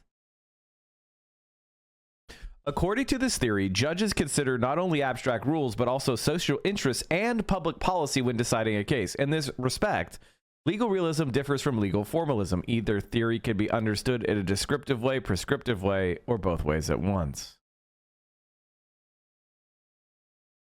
Oliver Wendell Holmes Jr., one of the towering figures in American legal thought, heavily influenced the formation of legal realism in American law, particularly with his prediction theory of law, which stands for the idea that law should be defined as a prediction, most specifically a prediction of how the courts behave based on realistic or even moral or biased considerations. Holmes famously wrote in The Common Law that the life of the law has not been logic, it has been experience. The felt necessities of the time, the prevalent moral and political theories, intuitions of public policy, avowed or unconscious, and even the prejudices which judges share with their fellow men, have had a good deal more to do than the syllogism in determining the rules by which men should be governed. In other words, law doesn't have to do with logic. Law is a political animal made by flawed men. And I say men knowingly. If this got to the Supreme Court, the only good defense would be of course it's going to the Supreme Court. It has to go to the Supreme Court.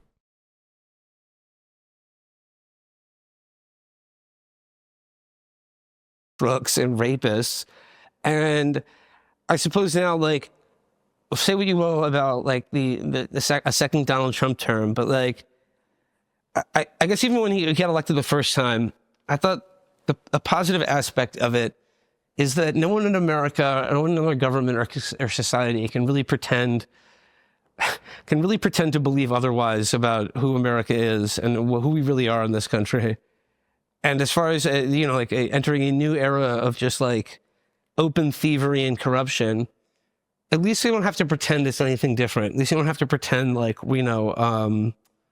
there's anyone like that the white hats are coming to save us, or that like the if only we can return the ship of the hand on the wheel of the ship of state to like the sober, serious party of the Democrats, who have just like all right, they're every bit as corrupt too, but it looks like they're not having any fun while they steal.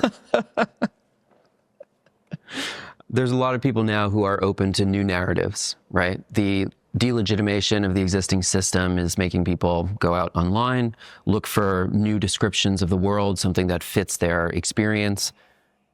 There's been a lot of talk about the need for a liberal Joe Rogan in the last few weeks. I seem to remember your podcast in particular catching a lot of heat for harmless jokes and emojis of some sort. What role does media play in political education and coalition building? What is the appropriate role of media in this case? The appropriate role for media would be adhering to a strict party line determined entirely by myself and a few of my friends. Okay. I think that's the most important thing all media should do, and if they don't, they should be prosecuted. If we get rid of birthright citizenship, what keeps everyone a citizen? If it's inherited, what are those parameters? Could just 1% be a parent, be a citizen? Does it matter which one? Nobody knows, Candid. Nobody knows, but this is exactly what the Nazis did. Do you think Jews weren't citizens? And then they weren't. They passed the law. They changed it. They revoked citizenship. Your papers were no good. That's just the way it goes.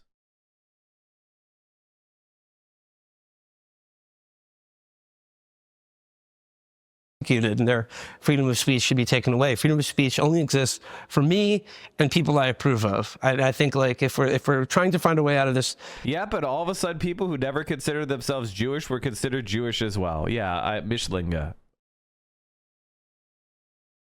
Mixed race people, and they defined people as Jewish as people that had one grandparent who was Jewish.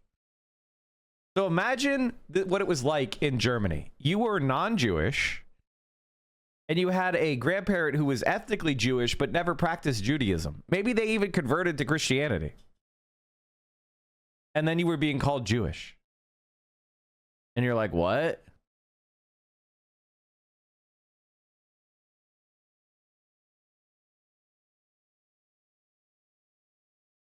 This political situation we find ourselves in, it's take away the freedom and rights of people that I don't like or find annoying in any way.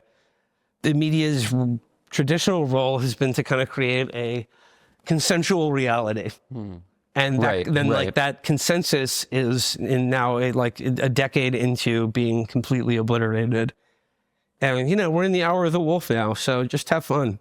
Just get out there and, whatever. And the further breakdown of institutional legitimacy is hopefully will translate to more money for Chapo Trap House enterprises.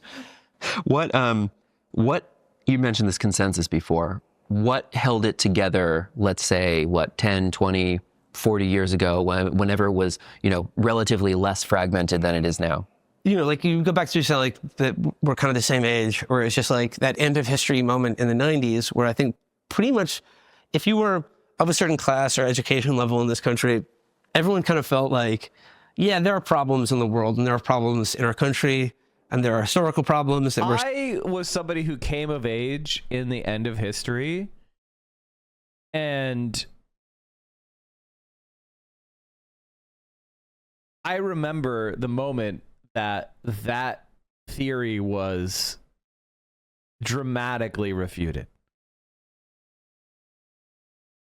It's when the second plane hit the second tower of the World Trade Center.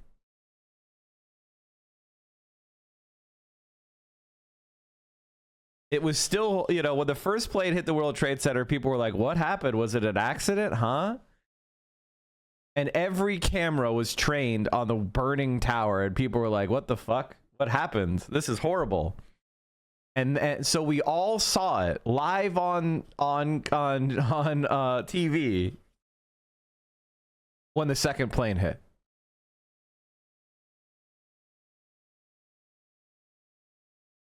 So the whole kind of thesis of liberal democracy as the final stage of humanity and American hegemonic power would be unchallenged was thoroughly refuted.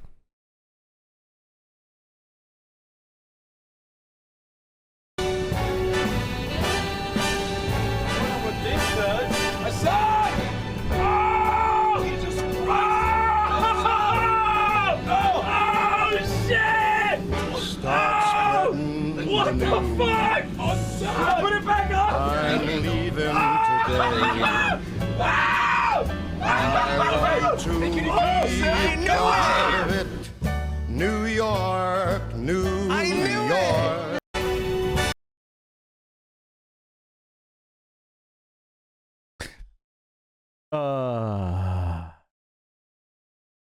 Who did this? Who did that? Still attempting to rectify, but it was just the answer the problems have pretty much been worked out, and it's just a problem of we're just getting to that point. We're eventually going to get there, but things are going to continue to be increasingly peaceful, prosperous, and just and normal. And then and the entire 21st century has been a savage refutation of that. Right. History is happening again. A lot of today's left is led by elite academies, universities, institutions, nonprofits, things like this. What do you think the role of universities and academia is for a political movement on the left? A graveyard? I don't know. I'm against all nonprofit organizations. I think if you're on the left, you should be making profit, baby. I think it's about making money.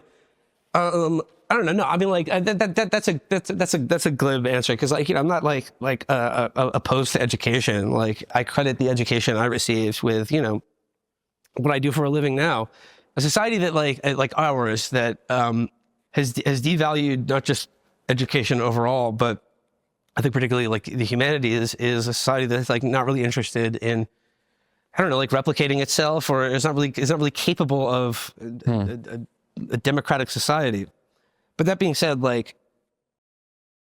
academia as it currently exists is like, I don't see any future of left politics or any productive politics coming out of that, because like I don't know, like my attitude is like once you graduate college you should stop thinking about college. To the extent to which like the left is associated with universities or just like the culture wars are still being like people who are into their 30s caring about college or talking about college, I just find very tiresome. I mean, my point, I get what he's saying, which is shaming conservatives for caring about something they have absolutely no knowledge about, and how cringe it is to be caring about 20-year-olds as an adult. Can you imagine being an adult who habitually tries to fuck 19-year-olds when you're well into your 30s? That's really cringe. Hey, Destiny, what's up, man? But obviously the way that the elites reproduce themselves is going to result in certain outcomes. And the conservatives are not wrong to want to try to bias that towards their positions. If they want to dominate society, then having control over the elites is very important. I mean, I'm conflicted about this because I'm involved in universities and I support the need for a humanities education. I got one myself. But I also feel that to a large degree, these elite academies are just irreparably controlled by finance and big donors. And yeah, I mean, they're just like the Democratic Party. Right. I mean, they're like the Democratic Party itself. And like, look at the way like Columbia and the Ivy League dealt with the Palestinian solidarity encampments. I mean, like, I think that showed you there the limits of like their project, which is to mint the next generation of, of political leaders and the ruling class, the people who are going to, like manage the liberal capitalist state. And of course, like, in the context of self-expression, political activism, being a engaged citizen of the world, and like that the university is a modern agora in which like even, controversial matters, or like people where students are like not expected to just study the world, but like live and engage in the world, etc. I mean, we've all read the brochures. But, we see what happens when, like, on this issue, when they, to peacefully protest a war being funded by our own government and by many of the, trustees and, institutions that support these universities as well, we saw how quickly that was done away with. Well, it was done away with because it's all fun and games when you're like, we need to study how Hufflepuff is actually reproducing misogynistic tropes. Women are sorted into Hufflepuff at a higher rate than men, and therefore that is that is a reproduction of anti-feminist tropes. Like that. When it was all fun and games. But the moment you started saying like, hey, this war in Gaza has all the hallmarks of a genocide, and it seems like they're violating international law. Well, you're interfering with the State Department. You're interfering with the empire. We're not going to let that happen.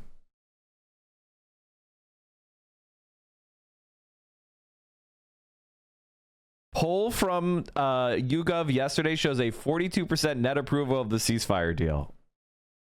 Jesus fucking Christ. Donald Trump, peaceful dove. So, I mean, I think that should give you an indication about how productive the university is, or like it just. I think it is overwhelmingly hostile to anything that would actually a politics or any vision that might actually. I don't want to say even challenge, but I would just say even like confront or just disagree with the prerogatives of U.S. empire and capitalism. Is woke over? No, woke's actually coming back. Woke is back? Yeah, woke is back in a big way. And get in on the ground floor now, because woke is going to the moon. By this time next year, if you're not woke, then in fact you will be going broke. No, I mean woke. I mean like.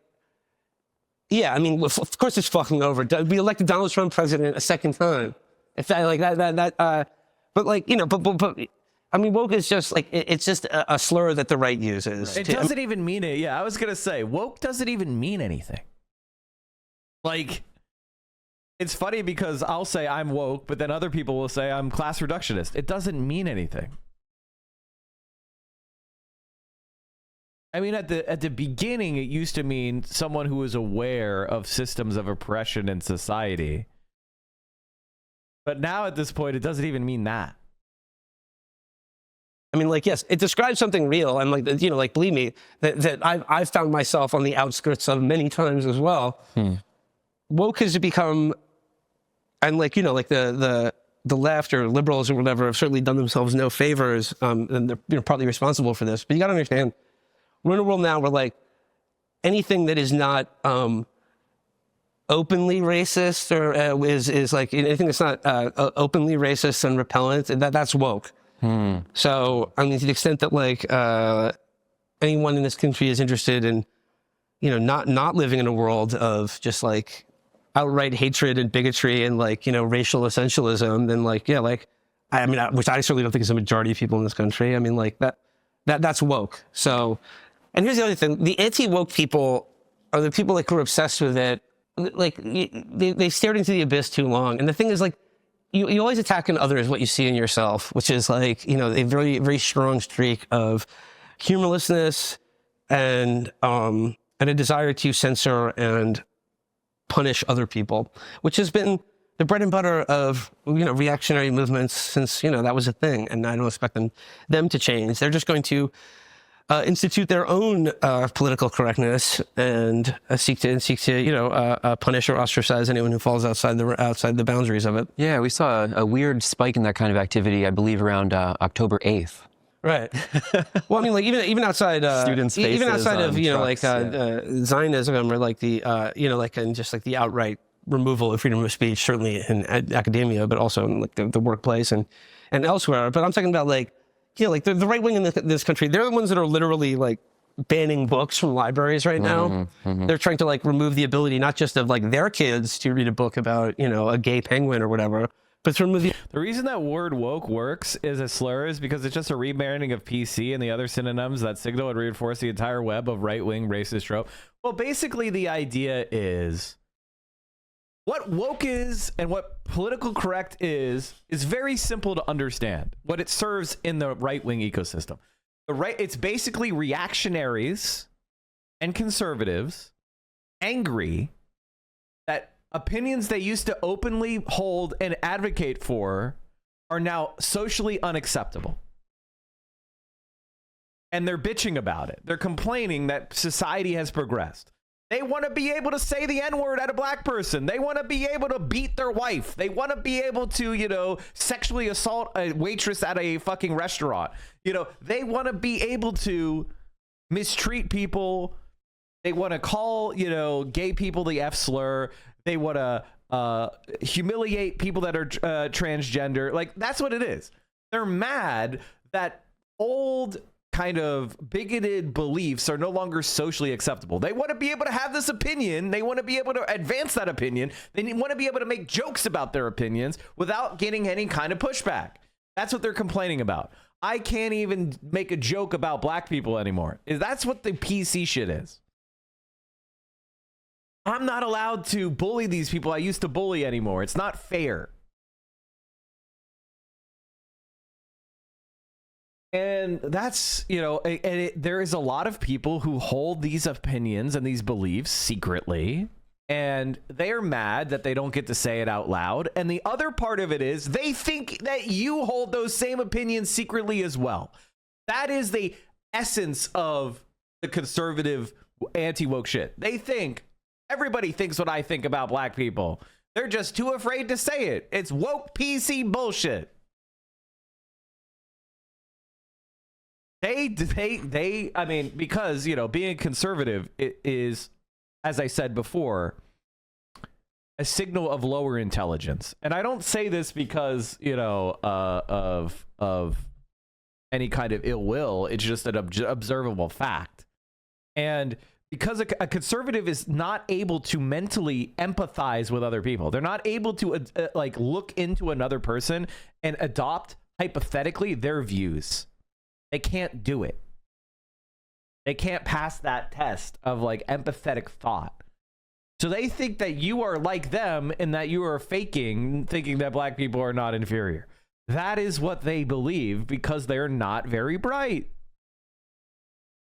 the abilities of everyone's kids and every adult to do the same in this country. They have their own speech codes and their own ways that are like, it's just a similar political project, except it's like if you don't say the N-word, that's actually then you're on the outskirts of that. I mean, it is staggering just in the last few years of just how explicitly mask off and racist a lot of these like content creators on the far right have become, that before they at least had the wherewithal to kind of conceal their politics to a degree. Yeah, exactly. And like I think they and I think like they're in any political That's what project. they're complaining about. That's what woke means to them. Woke is I have to conceal my politics. It's reactionaries mad they have to conceal their politics. And now that the right is ascendant, they're like, the right is in control, so I don't have to conceal it anymore. I get to let my freak flag fly. And this is why the right is needs to be suppressed. It's like, especially ones on like the radical outskirts of what's considered like acceptable in the consensus reality. You're always looking to kind of test the waters and sort of put your toe on that line. And I think with Donald Trump is like people respond to a leader, like any political movement needs a leader. And I think with Donald Trump and his success has given people kind of like a green light or a permission to kind of like push that boundary a little bit more and keep pushing it. There's back for a moment to this question of elite institutions and this kind of maximalist rhetoric. There's kind of a weird alignment right now, at least on the level of rhetoric, where when I go to a radical like anarcho-communist reading group, there's this similar policing. Why? Who cares?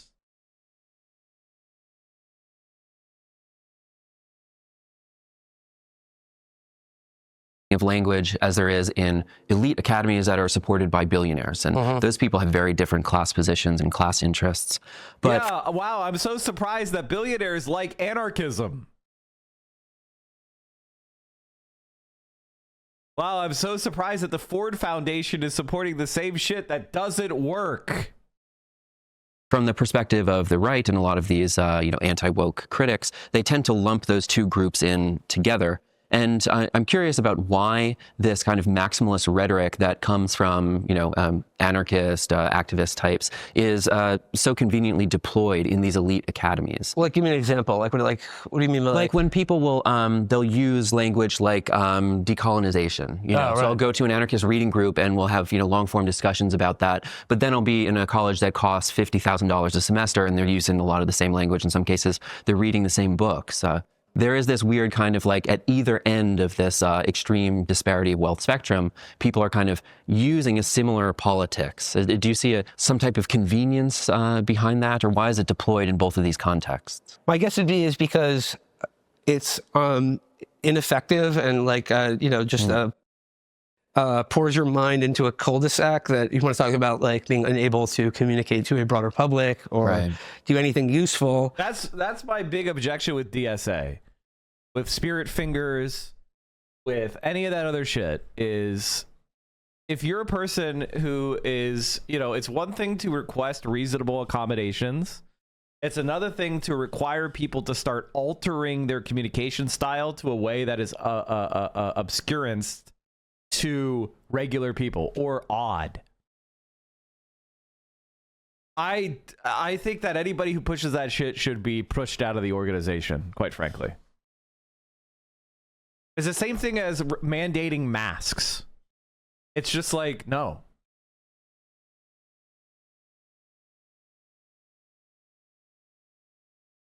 I think that's where this kind of shit leads. So, I mean, like, to the extent that it's like, if it's been successful at wrecking any anarchist or socialist group or commune throughout history, it should be just as good as doing that for anyone who goes to college. Yeah, I think if there's Thomas Frank wrote a piece shortly after the election, and it begins with his trip to the Smithsonian Museum, where he's reading what I believe is the wall text for something like a painting of George Washington crossing the Delaware or something like this, and it refers to the United States as like settler colonialism, and he thinks to himself, Trump is going to win in 2024. That there is something about this kind of maximalist rhetoric that can alienate like the broad coalition that you would need for a social democratic majority.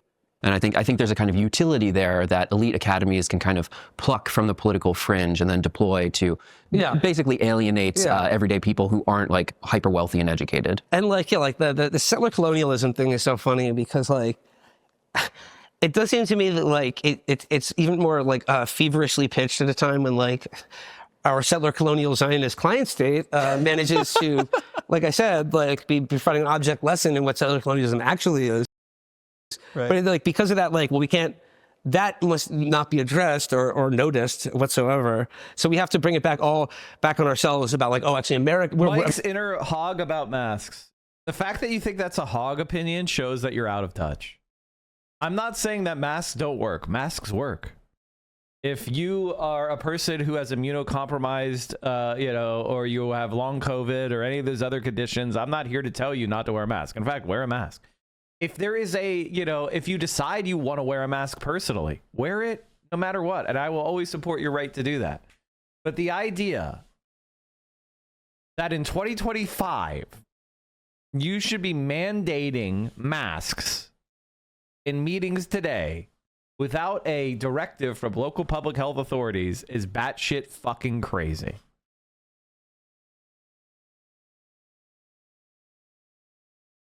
And if you don't like it, too fucking bad. Now, I know that this is an online space and there's a lot of people that are COVID obsessives here. And I understand that, it's reasonable to be afraid of getting sick in our disgusting society. All of that is fine. But you just don't have the popular support. You've lost the argument. It is what it is. If that sounds callous to you, it's only because I'm the one type of person that will tell you the truth to your face. I hope you value being told the truth over being told pretty little lies or being placated. If you enjoy being told lies and placated, then somebody else will do that for you. And it's unfair, and it is what it is. It sucks, but I'm just saying, like, this is reality, and you have to conform to it.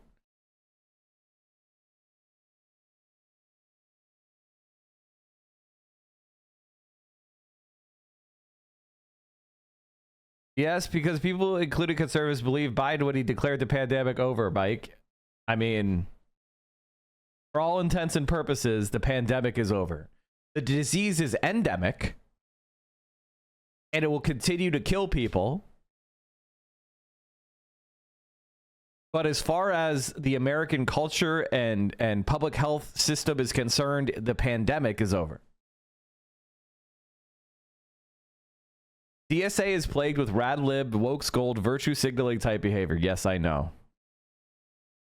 It's literally my least favorite part of DSA.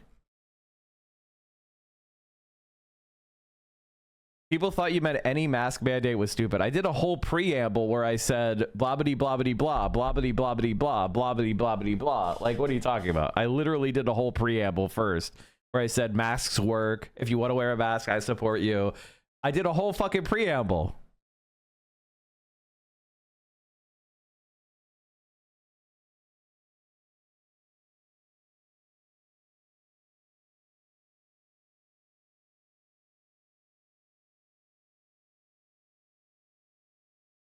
You don't like DSA? No, I like DSA. I said that the worst part of DSA is woke scold virtue signaling behavior, which is absolutely present without a doubt. I'm not gonna pretend it's not. Why do people talk so much about DSA but never PSL? It's a size thing. DSA is bigger.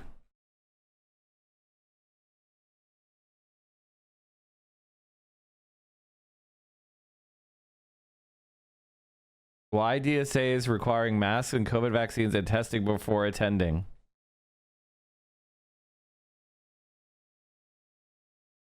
That's funny. America's a settler colonial empire, and like we're the legacy of settler colonialism, et cetera, et cetera. I'm not even saying that's not true, but it just seems to me like one of these I can't help but think of it as anything other than like a conscious strategy to just confuse and mystify and denude any kind of radical critique or argument that, I don't know, is capable of, I don't know, at least speaking some sort of truth about the world we live in. Yeah. To what percentage do you attribute Kamala's loss to things like inflation, grocery prices, for example, or just the outright genocide that's being committed now? Well, I'm going to attribute it all to the Palestinian. I'm going to attribute it all to the genocide Israel did. And, you know, I mean, like, I'm being glib here. Like, you look at the polls, and, you know, like, obviously it's not at the top of the list here, but, like, it's certainly in the conversation. And look, when it comes down to it, I think, like, what played a factor in this election to say that what has been happening to Gaza this last year played no factor whatsoever in Kamala's loss is cap, as far as I'm concerned. And I think people are, you know, like, they're willfully lying to themselves and everyone else about that. Because here's the thing: do I think it was the decisive factor? Maybe, maybe not. But, like, it was the decisive factor in making it basically. Why is it funny to accommodate immunocompromised comrades so they can attend the meeting, Mike? I just don't get your aversion to masks if asked. My answer is that DSA is about organizing a working class resistance to capitalism. It's not about it's not an immunocompromised meeting. It's not a meeting for the purpose of like studying your specific disability, and therefore we need to open ourselves up to the way human beings are actually living in real reality among us. Like, if you go outside and you go to a restaurant and no one is wearing a mask, or if you go to a baseball game and no one is wearing a mask, or if you go to like any event, indoors or outdoors, and the number of people wearing masks is, you know, could be counted on one hand, you're just creating a subculture. And the wearing of the mask is a symbol of the subculture, as opposed to a legitimate public health policy that is oriented around existing conditions in society. And you separate yourself by that weird gesture of limited efficacy for public health to separate yourself, and you're creating another barrier to entry. And I don't believe that we should be doing that.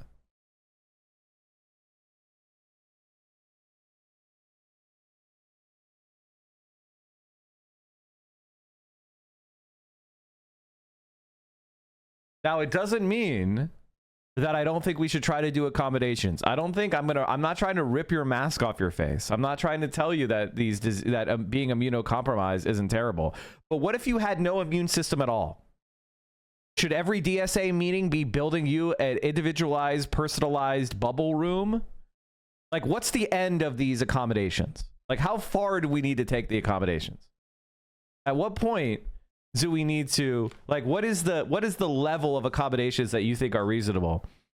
And I'm saying I don't think it's reasonable to create a subculture around masks that is not accepted by the wider society.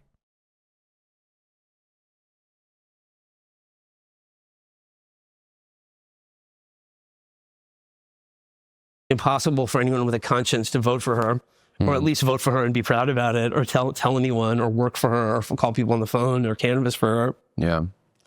And I think at the end of the day, when people remember Joe Biden's presidency, People to the extent started that arguing when you said COVID mask mandates shouldn't have happened. I never said that. I said that today. It's insane to do it today. It wasn't insane to do it in 2020 or 2021. It is insane to do it today. Listen to the words that are coming out of my... By the way, if you disagree with me, unsubscribe, unfollow, leave forever. That's actually... I would like to encourage you to leave, because you are problematic and you make the left unattractive. So leave. And I don't care if you think that I'm being too mean. Fuck you. they remember it at all, they'll remember, you know, his senior moments. They'll remember him turning the country over to Donald Trump for a second time. But I think, like, if they remember anything about it, they will remember him the same way they remember Lyndon Johnson in Vietnam. And they will, like, I love you, Mike, but every stream there is one message telling people to leave. Yes. You must have been confused that I think that every annoying little radlib concern troll should be part of my community. I'm not going to fall over backward, bend over backwards to have people that are trying to cancel me and make this a fucking chore in the community. I would rather have 100 less annoying radlibs in here.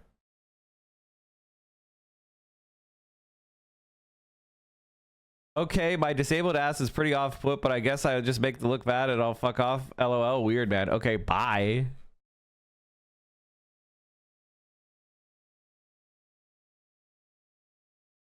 It's like, Mike, if you don't create the, if you don't accommodate this long list of things I made up, you're a bad person. Well, I guess I'm a bad person then.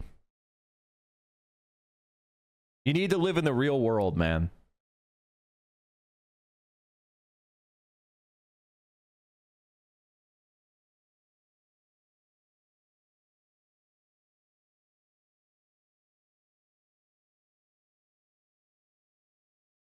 I had a guy at work that never stopped wearing a mask, and it turns out he was just drunk all the time and didn't want anyone to smell his breath. Everyone thought it was weird he was still wearing one because he's a right-wing libertarian. Oh, God, that's not a really useful story. And here's the thing. As I said before, and I want to say it again, if you're a disabled comrade, I love you, I support you, your concerns are important to me. I want to do everything I can to make it so that you are accepted in society and that we can maximize your potential and that you are just as valuable as I am. That's 100% a statement of my values. However, I will say this.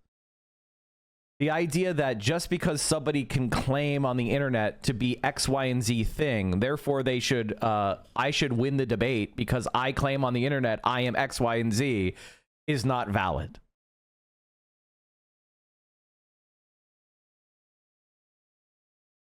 And trying to misconstrue my message as in I don't like disabled people makes you an annoying radlib concern troll baiter and you deserve to leave. If you misconstrue it, I don't want you to be here. If you act in bad faith, I don't want you to be here. If you think I'm ableist, I don't want you to be here. I mean, it's really that simple. I think chatters have never seen normal people or been in labor unions. You need some thicker skin. There are other avenues to contribute. Like if you are legitimately immunocompromised to the point where you will die if you go to a public meeting, then you should not go to a public meeting. Now, if you are still interested in helping, I want to create accommodations that you can help. And you're still part of the movement. And you could still be a leader. And you could still contribute. But the public meeting should be public. And it should be built in such a way that it accommodates new people and regular people. And that if we beamed a DSA meeting out onto the airwaves, it should look like a normal fucking place with normal people that are human beings.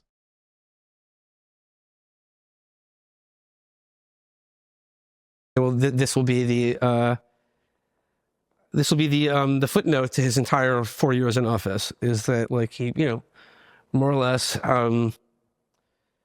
like not just looked the other way, but was like the proximate reason why Israel was able to commit genocide on some of the most horrific war crimes that people have seen every day. I do think it's important to consider that someone who could barely go outside because of a crippling immune issue likely feels deeply personally attacked by this discussion. However, I also feel like trying to signal virtue on their behalf with a perfectly healthy immune system with all vaccinations in order. I also feel like people try to say, that's exactly what I'm talking about. Like, if you are somebody with a profound immunocompromised condition, my heart goes out to you, and I want to make you part of our movement, and I care about you. I really do.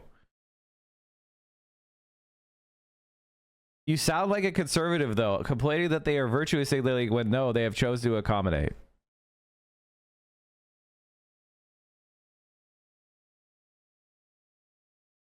I'm saying the costs of accommodation are different than what you think they are. If we go to a 2026 DSA meeting and everybody is wearing a mask and nobody claps and they only do spirit fingers, that looks fucking weird.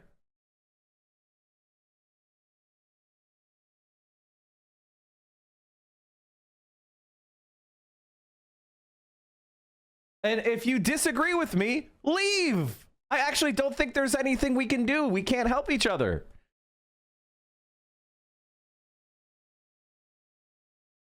You're losing members. You're making your movement into a lifestyle. Is that what you think socialism is? Do you think socialism is about lifestyling? Is about showing how good you are as a person? Is that what you think this is about? Or do you think this is about uniting with regular working class motherfucking people?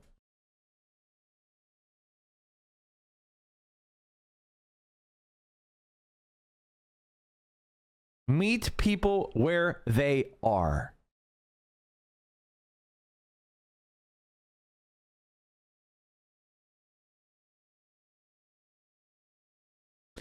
This is somehow Mike's most controversial take, and I cannot wrap my mind about why. We could be both effective and better at a tyranny of the annoying. Yes, there's something called the tyranny of the annoying, where when you have a movement, the movement should be about the movement's goals.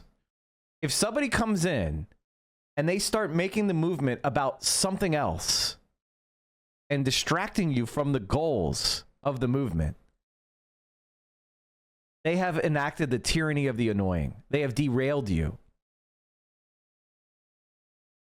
If we want to defeat capitalism, we are going to need a party that will organize working people to fight for the demands that we want and to win socialism. Thank you so much. Quick point of privilege. Quick point of personal privilege. Yes. Guys, first of all, James Jackson, Sacramento, he, him. I just want to say, can we please keep the chatter to a minimum? I'm one of the people who's very, very prone to sensory overload. There's a lot of whispering and chatter going on. It's making it very difficult for me to focus. Please, can we just, I know we're all fresh and ready to go, but can we please just keep the chatter to a minimum? It's affecting my ability to focus. Thank you. Thank you, comrade. Okay, is there a speaker against name, chapter, pronoun? Point of personal privilege. Yes. Please do not use gendered language to address everyone.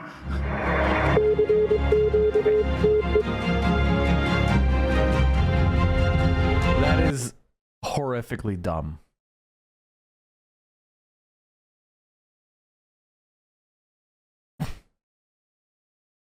For a year now. That's the AOC left right there. And continue to. Every day. Yeah. Chatters are not understanding. It's not about the looks. It's because you force everyone to not clap and to wear a mask, people will not come to their meeting. Exactly. If people feel like they're going to be yelled at because they don't wear a mask, or they can't clap when they agree, they're going to fucking not come. They're going to think you're weirdos and lunatics. You're going to alienate people that might agree with you on the things that actually matter. And I can tell you right now, not clapping at a DSA meeting is not important.